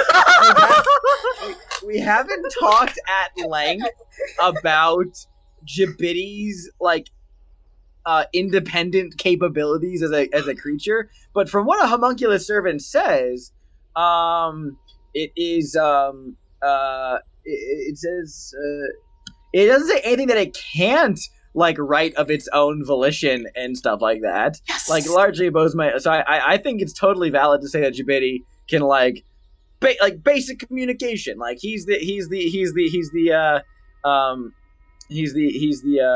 Igor to my Victor. You can't see it, but I'm fist pumping right now. You ask that to Jibiti. Jibiti looks at you, holds up a knife, dips it in an inkwell, and then multiple stabs like the paper to do like an ink dot like representation, and just writes the word no. Oh no. But then Jibiti will say, but he'll probably make one.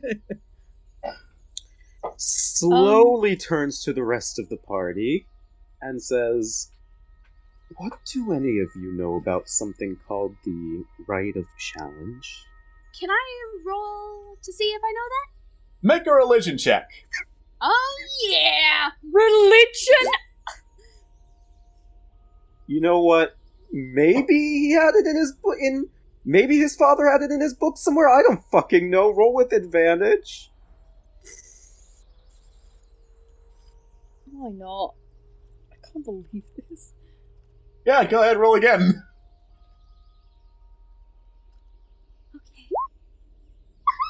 Okay, that's still not high enough. God damn it! I will look at Mr. Fox and be like, did you open this? Yes. It was very easy. Why? Did you have any problems? We can't open it. Well, that's unfortunate. Wait. Is he still in here? I gave you back the book. You didn't! You didn't! I have done nothing but Where honor is the he? deal. So angry! Did I not follow through with the terms of the deal? You have your book, I have your goblin. Everyone's happy. No one is fucking happy. Where is the halfling? Oh, that sounds like a Where is huge Trevlon problem. Blue Quill? Oh, you're shouting so loudly. This is a gallery. People are trying to enjoy themselves. Oh, okay. Do you know where he is? And if I did, why should I tell you? You have been nothing but rude to me. No. I've been more than civil with you, sir. You've been shouting at me in the middle of an art gallery. That is so callous. If you always think just of yourself, you would fit right in Gehenna. Okay. Let's keep this nice and quiet and civil. Thank you very much, because in other circumstances and stuff, I could really do with this book. I have a few questions for it myself. In regards to our friend, though, I would very much like to know where he is. Please. And I am sure you would. I appreciate you being so nice and civil about it, he says, just patting you on the head in the most condescending manner possible. Don't touch me. If you wish. Unfortunately, he is out of my hands, which officially makes him not my problem. Wait, you don't have him? Oh. What use would I have for him? Then where is he? Do you need me to repeat myself? I feel like we're going in circles here. He is not my problem. I don't have him. I'm so confused. So you've let him go and you lost him? Lost implies I intend to find him. He doesn't care where he is. There we go. keep See, the bird gets it. You're a clever one, aren't you? That's it then. So Scam just gave himself up for this. Brilliant. Okay, well, thank you once again. Good luck in the auction if you're giving anything else or getting anything else. I hope you have a very lovely day. Thank you so much. And he turns to leave. Fucking bastard. So that's it. I'll He's pocket just- the book. It's just. All of this was.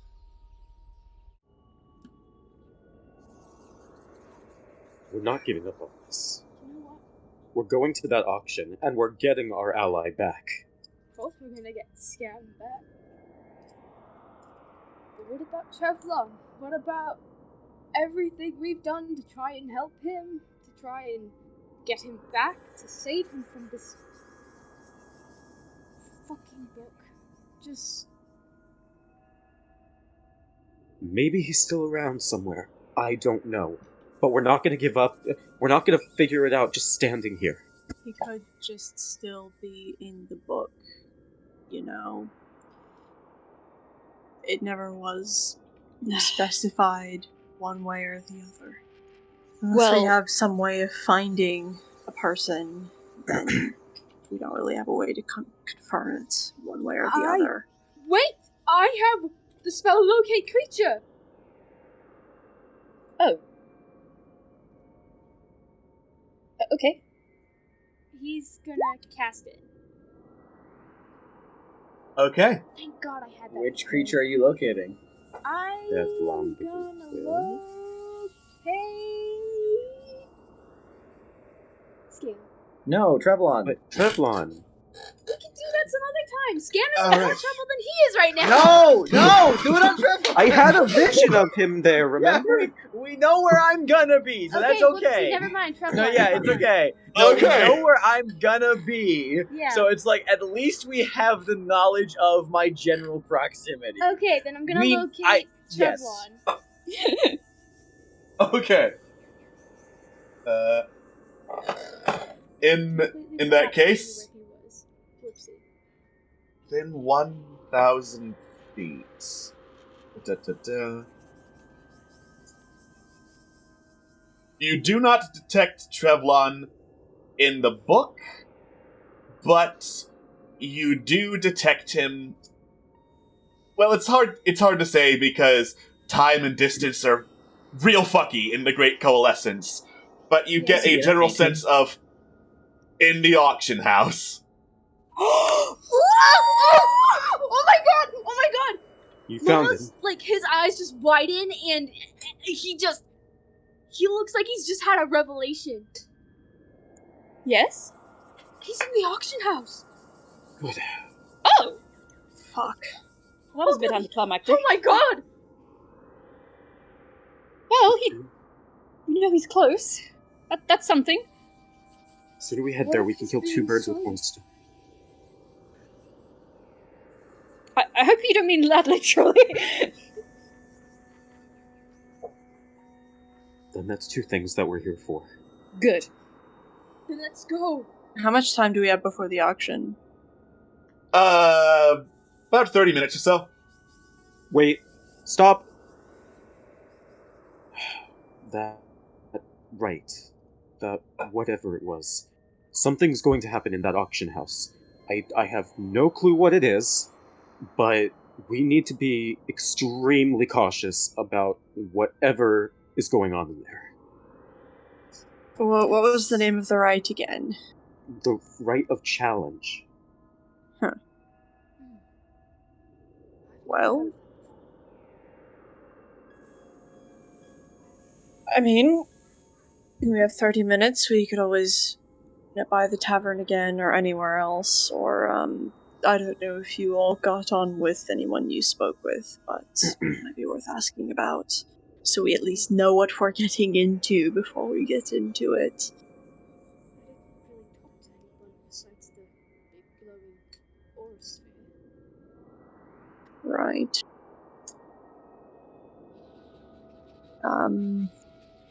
Well, I spoke to someone, and I know Quintessa spoke to someone, so, person I spoke to is probably still in the tavern, so I'm probably gonna go by and see if I can get an idea of what that rite that Malifane mentioned was. And I'll meet you out front of the auction house, and once Quintessa is more present, maybe, I know she was getting buddy-buddy with someone, maybe she'll be able to find them and find some more information. I don't know. There's a lot of... Krillin sort of, like, wrings his claws. There's a lot of shit going down.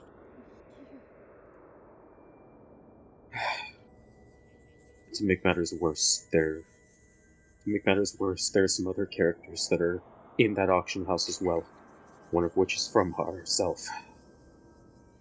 Lady Fomon is here? The very same.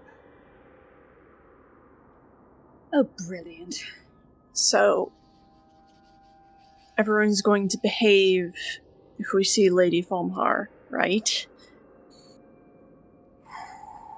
Momo just kind of like looks to the side and looks back without moving his head, just his eyes. This isn't... As much as it pains me to say it, this isn't the time or place for anything like this. There are two of our people on the line. We can't afford to make any stupid decisions. Of course. Right? Malifane. He looks to Corellian, nothing else. Will you be alright? I have not been alright for a little while. But... Will you be able to keep your cool, then? If two of our friends are on the line, I will do what I can. Okay. Jibidi would like to make a note of the fact that Malifane just vocally claimed that Scam was one of his friends. He said ally. No, he said friend! He just said ally. You just said friend. He definitely just said friend. He said friend. I heard friend. Scott, the earlier thing. You're right. You are correct. 2 seconds ago, you just said friend. You are correct about that, yes. Let's go save our 2 friends, is what you said, so... Aww. Jibidi takes note of that. We don't have much time. We have to gather this information as soon as we can. Let's do it now. Let's go. Alright. DM? Yes. I'm a little curious if you'd entreat me for a moment. What the fuck's going on with me? Okay, Scam. You are in. Because I'm nervous. You're in what looks to be this like 10 by 10 pure black cube, just floating somewhere. It sounds like you're just floating somewhere with all sorts of. Nobody knows the trouble I've seen. Yeah, you are in a little fenced-off cube next to all sorts of other floating 10 by 10 cubes, which have, like, floating orbs of flickering energy in them. Some of them do. One just has a larger glass orb with, like, crackling fire and lightning and ice in it. There's one that just has, like, a book in there. Actually, 2. One book looks very familiar. What? Yeah, it is the Tome of Bardic Lore that Chevlon was trapped in. You see that book in there. The fuck did he give us? He gave us the book, but he didn't give us the book with the soul in it. Oh, the bastard! Wait, but he only took that book. Fucking monkey's paw! Wait, what? I'm so confused. He took that book. We asked for that book. Yeah. Who's to say he had that specific book on his person? Okay, so Scam, it looks like the cover of this book is the same. Like, the actual paper inside is of a different make and material. You would wager that he made a copy. Oh, son of a He bitch! transferred him. He transferred him. We have to kill him. We have to kill him. No, we're gonna kill him. We're going to get him and kill him. No, we are. We are. He took money from me, even though it was a loophole, valid one. Took money, and now he's done. He's fucked us over twice. We're killing him. I don't care if he's a fucking Arcanoloth. We're killing him. We're killing Mr. Fox. He clearly just straight up fucked us over. He just signed the death wish. We need to go kill. Fuck the war on Irion. We need to go kill Mr. Fox. The war on Mr. Fox. Oh my The war god. on Mr. Fox. We're entering a That's second huge. civil war. What the fuck? So, I'm here, and so I see floating in a nearby cube above me the Book of Bardic Lore, because it would seem Mr. Fox made a copy of the book, gave us the original, and he put Trevlon into a new one, and is auctioning that off too. Spicy. Yeah, we're gonna Spicy. kill him now. Straight up. So wait, I'm just floating in void space? You're floating in the void space. You can see through the walls and floors and ceiling, but they are solid, and you're just kind of there. I just gonna do a mime routine for a moment, like, I just got teleported in here, like, I still have all of my shit with me? Yeah, you get teleported in there with all your shit. Interesting. Do I see anyone, like, any other sentient people around, like, in these cubes? Some of the floating orbs of energy look like they were somebody at one point. Oof. Damn. Somebody used to know. Fuck. Damn. It's rough. Oh my god, I'm alone. And Mr. Fox played us for the fool. Oh my god, I've already used the sending stone. Oh no, my friends don't know this. Oh no. Wish I had another spell. I'd like to, like, rap on the on the walls of the cube a little bit. Alright. Just see what does it sound like? Feels pretty solid all the way through.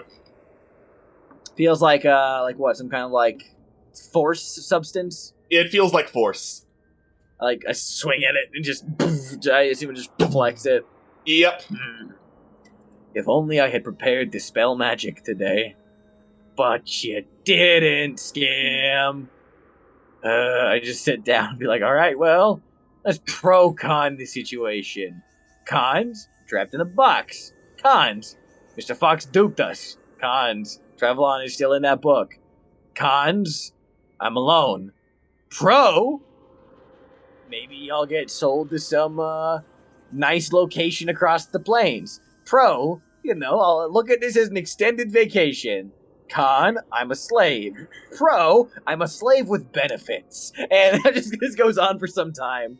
Bro, is it possible for you to grab the book? No, because it's in a different cube. in a different cube. I didn't notice that. Sorry. Alright. Dang it. I'm so upset. Yeah, Scam was just going to begin talking, but then I think the thought will occur to him. It's like, wait, what if nobody wants to buy me? And then my friends can buy me. Alright, Scam. Time to get nasty. And that's, I'll let that end there for now. Cool. As you prepare to get nasty, the rest of the party rushes out into the gallery, looking for someone to talk to about the right of challenge or anything else. And Momo, you feel a surge of chaotic energy. Oh boy. Sweet, merciful God of That's whatever card it is number be kind 1, to 2, me. 3, I 4. don't know how to feel about this one. What looks is it? Nice, but What it is also it? looks terrifying. Oh no! Oh no! The winged serpent summons a dragon. Why not? Rainbow fucking dragons! It's not even gonna fit in the building. Pride dragon. Alright. So, the building is kind of flexible and just has the idea of walls and doors everywhere, but you still feel and hear this loud bang! And look over at the source, Momo. Admiring some of the artwork is this huge freaking dragon that seems to be composed out of space and starlight. And it's just like taking in every detail of a beach vista. Wow. I'm gonna approach it. Why not? Alright. The dragon does not seem to notice you come over. Excuse me. The dragon slowly looks over in your direction.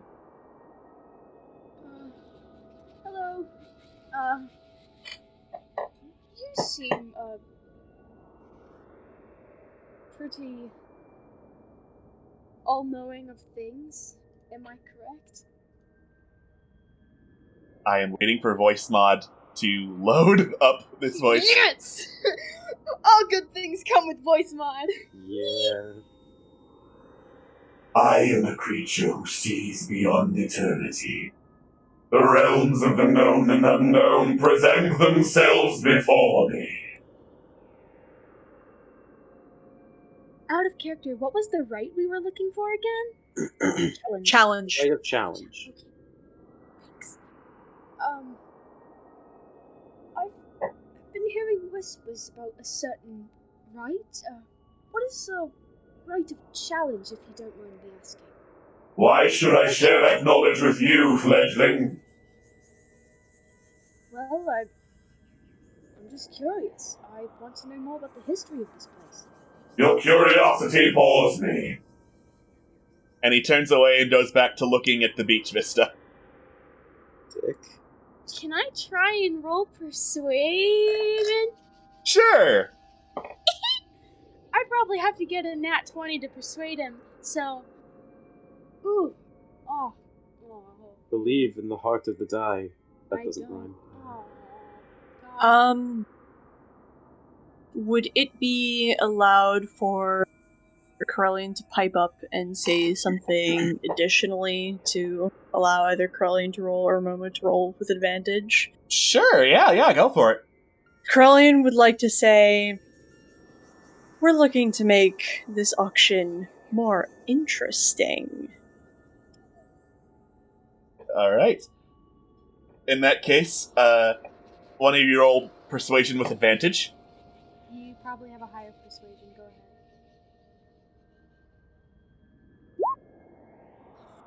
ahead. The dragon, ever so slowly, turns its neck to you. Ah, fresh competition. I have not had fresh competition in some time. You seek knowledge of the right of challenge? Yes. Indeed. It is a simple right.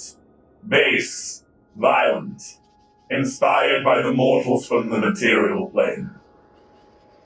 Those who believe they have true ownership, but not the means to auction for it, may invoke the right of challenge, putting their existence on the line to try and obtain what was taken from them by those who have put it up for auction.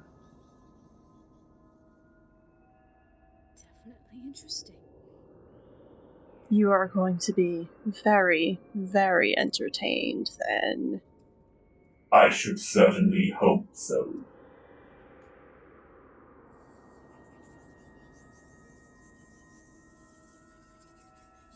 Thank you very, very much for the for the information, and I can only hope you'll be amused when the time comes. One should hope you can pay me back in amusement at the very least. For if you dare to bid against me, I make no promises of your continued existence. Of course, that's only fair.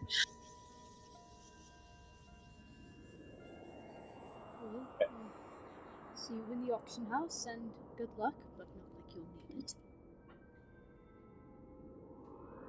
Alright. I assume you just back away from the dragon? Yes. Cool! Well, that was convenient. Nice. Yeah, holy shit. Conveniently, you got the dragon summoning card with the dragon.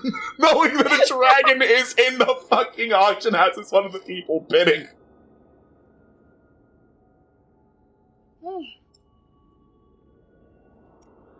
Well, I guess we should go now then? Yeah. Well, you heard what the dragon said. It's the right of challenge can only be invoked by people who believe they have true ownership of whatever person or item is being put up for auction. Is that something we can argue? Well, It's a good point. personally, I myself wouldn't really want to say I have ownership over a person. But, I don't know how you feel about it. First off, Krellin just gives her a look. I wouldn't like to say no. That's not something that I deal with. In fact, I abhor it personally, but, wasn't it just...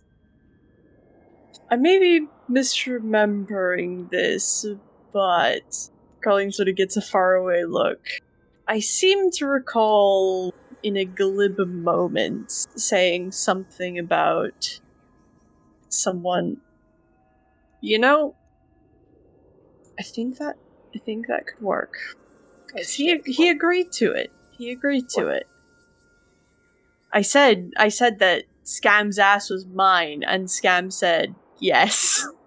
Are you serious? So... Oh my god, you're actually serious about this. I agree to Krellian's ownership. This is very true. Even if it was in joke form, this holds up legally in plain Scam agreed! Scam agreed! Momo just rubs his face. Holy shit. This can't possibly work, but I want to do so bad. That's all well and good, but we still don't know what happens with Trevlon. Well... Here's something. If... We could argue that we... Even though we may not... Here we go. Here it is. Let me... It took a moment, but... So... Mr. Fox was given the book, not Trevlon. So if Trevlon is still there, Mr. Fox didn't technically have ownership of him. In fact, nobody technically had ownership of Trevlon. He belonged to himself. Yes. So that might be enough to invoke the right of challenge in his case as well. Whereas there was nobody had the authority to put him up for auction. Does that make sense? Possibly. Yes, I Can anyone think of anything better? Oh, fuck. Anything? I mean, the only thing I can think of is claiming that he was from my library, but that he kind of wasn't. Well, he was catalogued in your library, right? For a time? Right. So, the book was catalogued in your library, and Trevlon was catalogued in your library. Even if the book was returned, Trevlon was not, so the entirety of the book he was in was not returned to your library, so Baton Rants, and as stewards of Baton Rants, we would technically have ownership. There we go. You know what? That's such a stretch, but it counts. Krellin sort of winces. It's something. It's certainly something.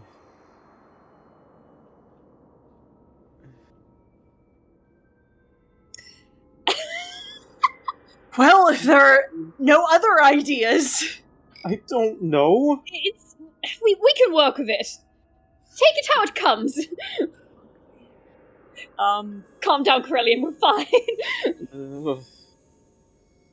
Dragons did say it was base, and it was violence. We might die. You all know this, right? We've almost died quite a few times. In fact, a lot of us have died. So, honestly, I like to see it now as a new experience for me, since I'm like one of the few of you who haven't died. Let's possibly keep it that way. Chasing a new sense memory for your new novel, right? Yes. Honey, no. Well, in that case, I think Momo and I have you covered, right, Momo? Yeah, right. He's off in his own world right now. He's has just, I don't know what kind of look he has on his face. It's just Momo. Yes. Momo, what's wrong?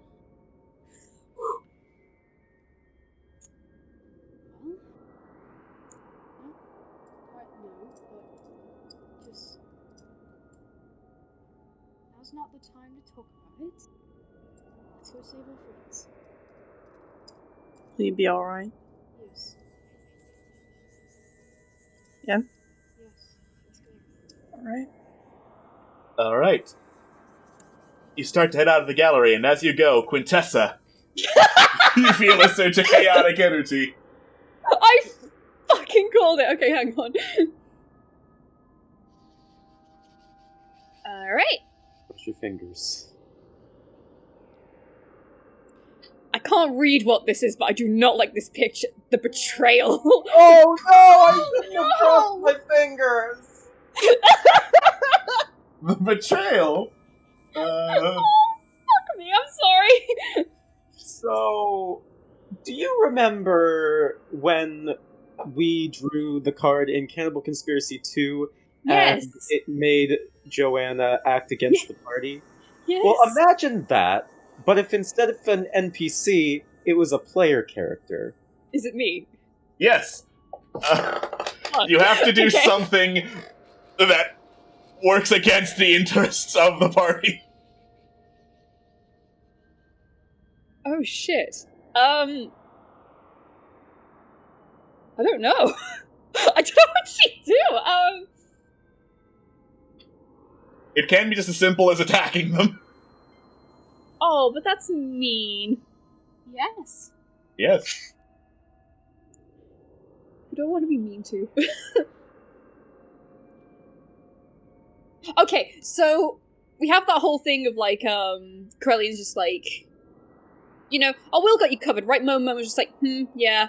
There's just a pause as we carry on, and then Quintessa goes over and just decks him across the head. Dex who? Momo or Corellian? Momo. Stop! Quintessa, what the hell is wrong with you? Best interests What? at heart and covering me. I see how it is, Momo. I don't understand. Do I really have time for this right now? Yeah, call me a hypocrite as it may, but you know what? We're fucking equal now. Yes, you're a hypocrite. Equal. Can we? Let's just You go, know, please. We all had an agreement. Inter-party conflict. Actually, I don't know if you ran this past Malifane or Quintessa. I can't recall. It was so long ago. But inter-party conflict, 1v1, out in the woods at Baton Rance. So let's wait till we get back to Baton Rance. Oh man, my wait, friends what? are totally concocting a plan to come rescue me right now. Out in the woods, and you can fight then. However, we're a bit busy right now. So I'm sure they're already outside getting ready to save my life. They're already here.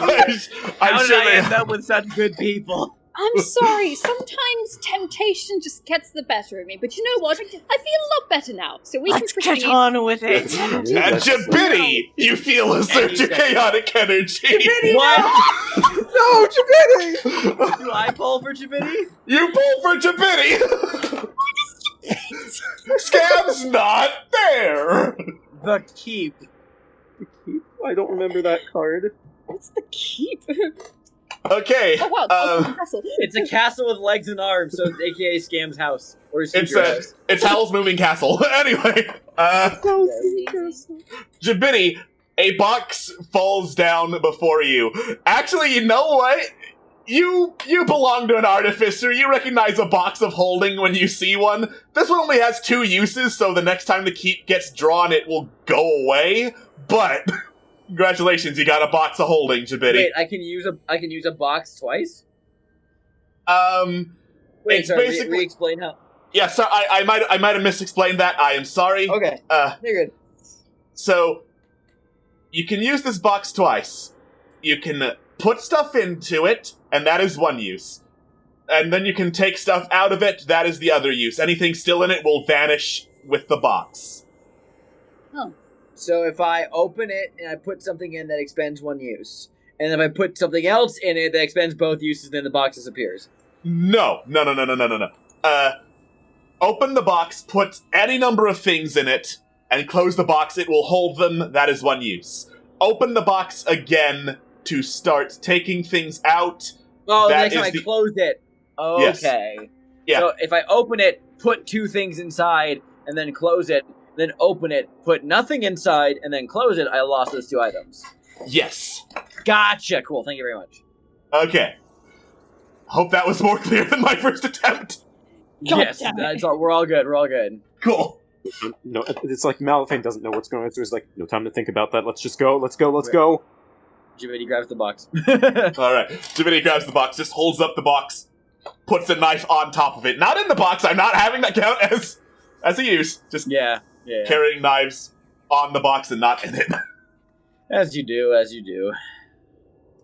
Alright. You continue out and head outside towards the gallery, and there is a floating orb right outside that you think is watching you as you approach. It's an orb, you have no idea what direction it's facing, but it just is acknowledging your presence when you approach. It says, "Welcome, travelers. Are you here to watch the auction?" We're here to participate. I see. Before we begin, I must say space is limited. Would you care to share which side you would like to sit on? We have all 8 cardinal directions. From the vision Malifin had, where is whom sitting? Okay. I can actually read all this out.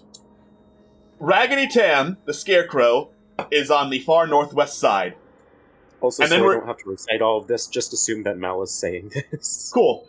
And we're going clockwise from there. So 12 o'clock straight north is the Star Dragon. 1 to 2 o'clock is a Storm Giant. Roughly at 3 o'clock, 2:30 is the woman who just looked perfectly normal. 4, 5 o'clock, Lady Fomar and 2 other Fey women with red hair and green dresses. For the 6 sake o'clock. of my own sanity, let's not sit there. Okay. 6 o'clock, south, Rigger and 2 other robed figures. 7 o'clock, floating mechanical orb with tendrils, lenses, and eyes all over it. Floating mechanical orb is the name of my ska band. Yep. 8 o'clock, portly dude, devil horns on him. Oh. Okay. 9 o'clock, pretty tall, obviously skeletal, obviously magical figure. You don't recognize him. And 11 o'clock, huge floating skeletal rider that occasionally just has this, like, frog-like sack bubble out from his neck, make a deep sound, and then come back in. Fun. And then on an inner ring, there is a single floating orb that is managing the auction. Then on the inner ring, north is an angel, east is a large red toad-like creature standing on 2 legs. South is Mr. Fox, and west is a 5-headed mechanical starfish-like thing. Ah, yes. That's the technical term. That is the technical term. You've never heard of what the fuck this thing... You've heard of the general what the fuck this thing is, but not the specific what the fuck this thing is. Is it a god? No. Is it a lesser god? Don't answer that. No. I told you not to answer. Alright. Where would you guys think is more beneficial then? Sit next to the people that we We might have a tactical advantage if we sat somewhere where we could see Mr. Fox. So north?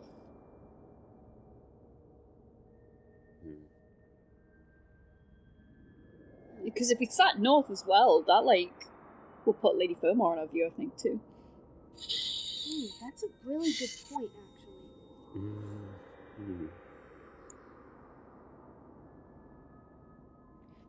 I'm good with north.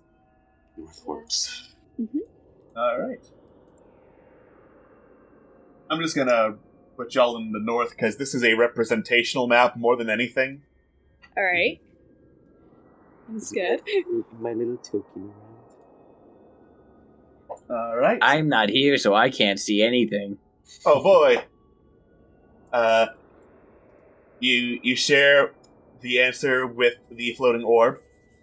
Thank you for your answer. Please hold still.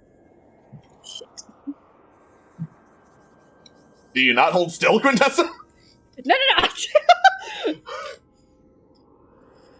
Alright. You are surrounded in this field of energy and suddenly find yourselves in the middle of this floating area of space. There are a couple of, like, chunks of crystal floating everywhere, making the inner ring that the Angel Toad, Mr. Fox, and Starfish Robot were on. As you look around and get your bearings, see-through black cubes start floating into view above the gathering of people. One of them has you in it, Scam, so you're just carried along. And yeah. So I see that this is happening. Yeah, I see that I'm moving towards the display. Yes. So I'm really sorry for what's about to happen, just for everyone's mental health. But this is Scam is in his skivvies. Oh no. Doing the Macarena while vigorously pelvic thrusting and doing the kiss tongue maneuver. So that's what he's currently doing because he was getting ready to get nasty and he did not realize that his friends would be necessarily at the auction. The sight of this is so disgusting that you feel a surge of chaotic energy, Corellian. I am thoroughly disgusted, okay? I have a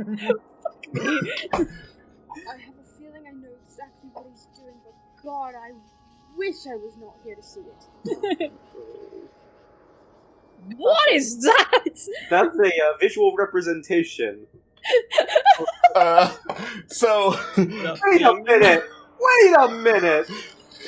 So as the orbs float into view, one that you didn't quite catch before, Scam, is right behind you. There's a massive flaming octopus plastered against the side of one of the cubes that you can just hear screaming its head off.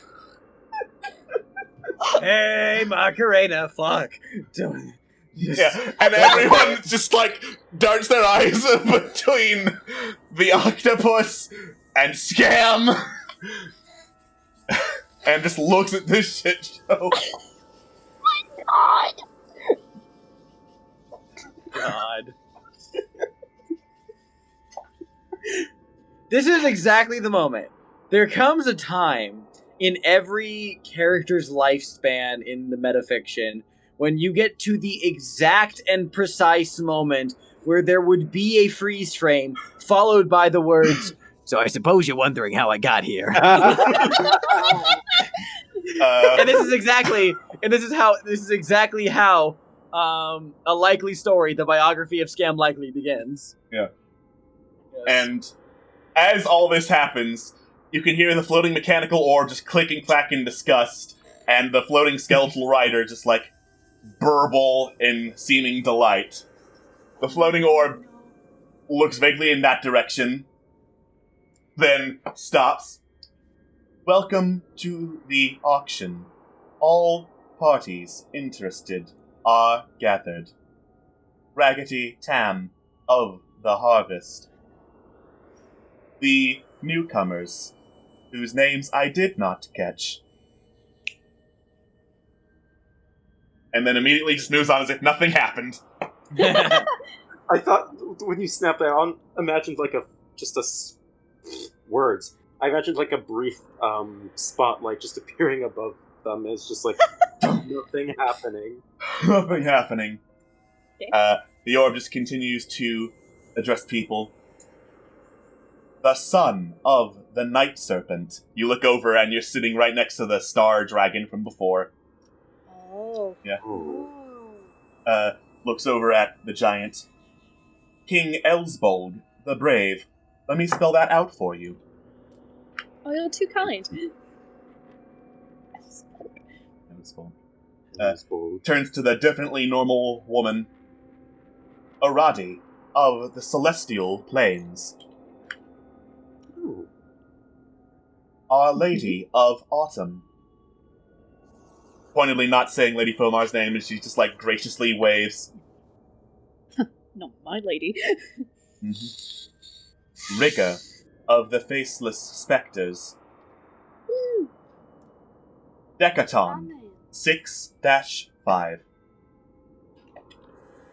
And the floating mechanical orb beeps. Lord Apollyon, of the 9 Hells. There it is. Mm-hmm.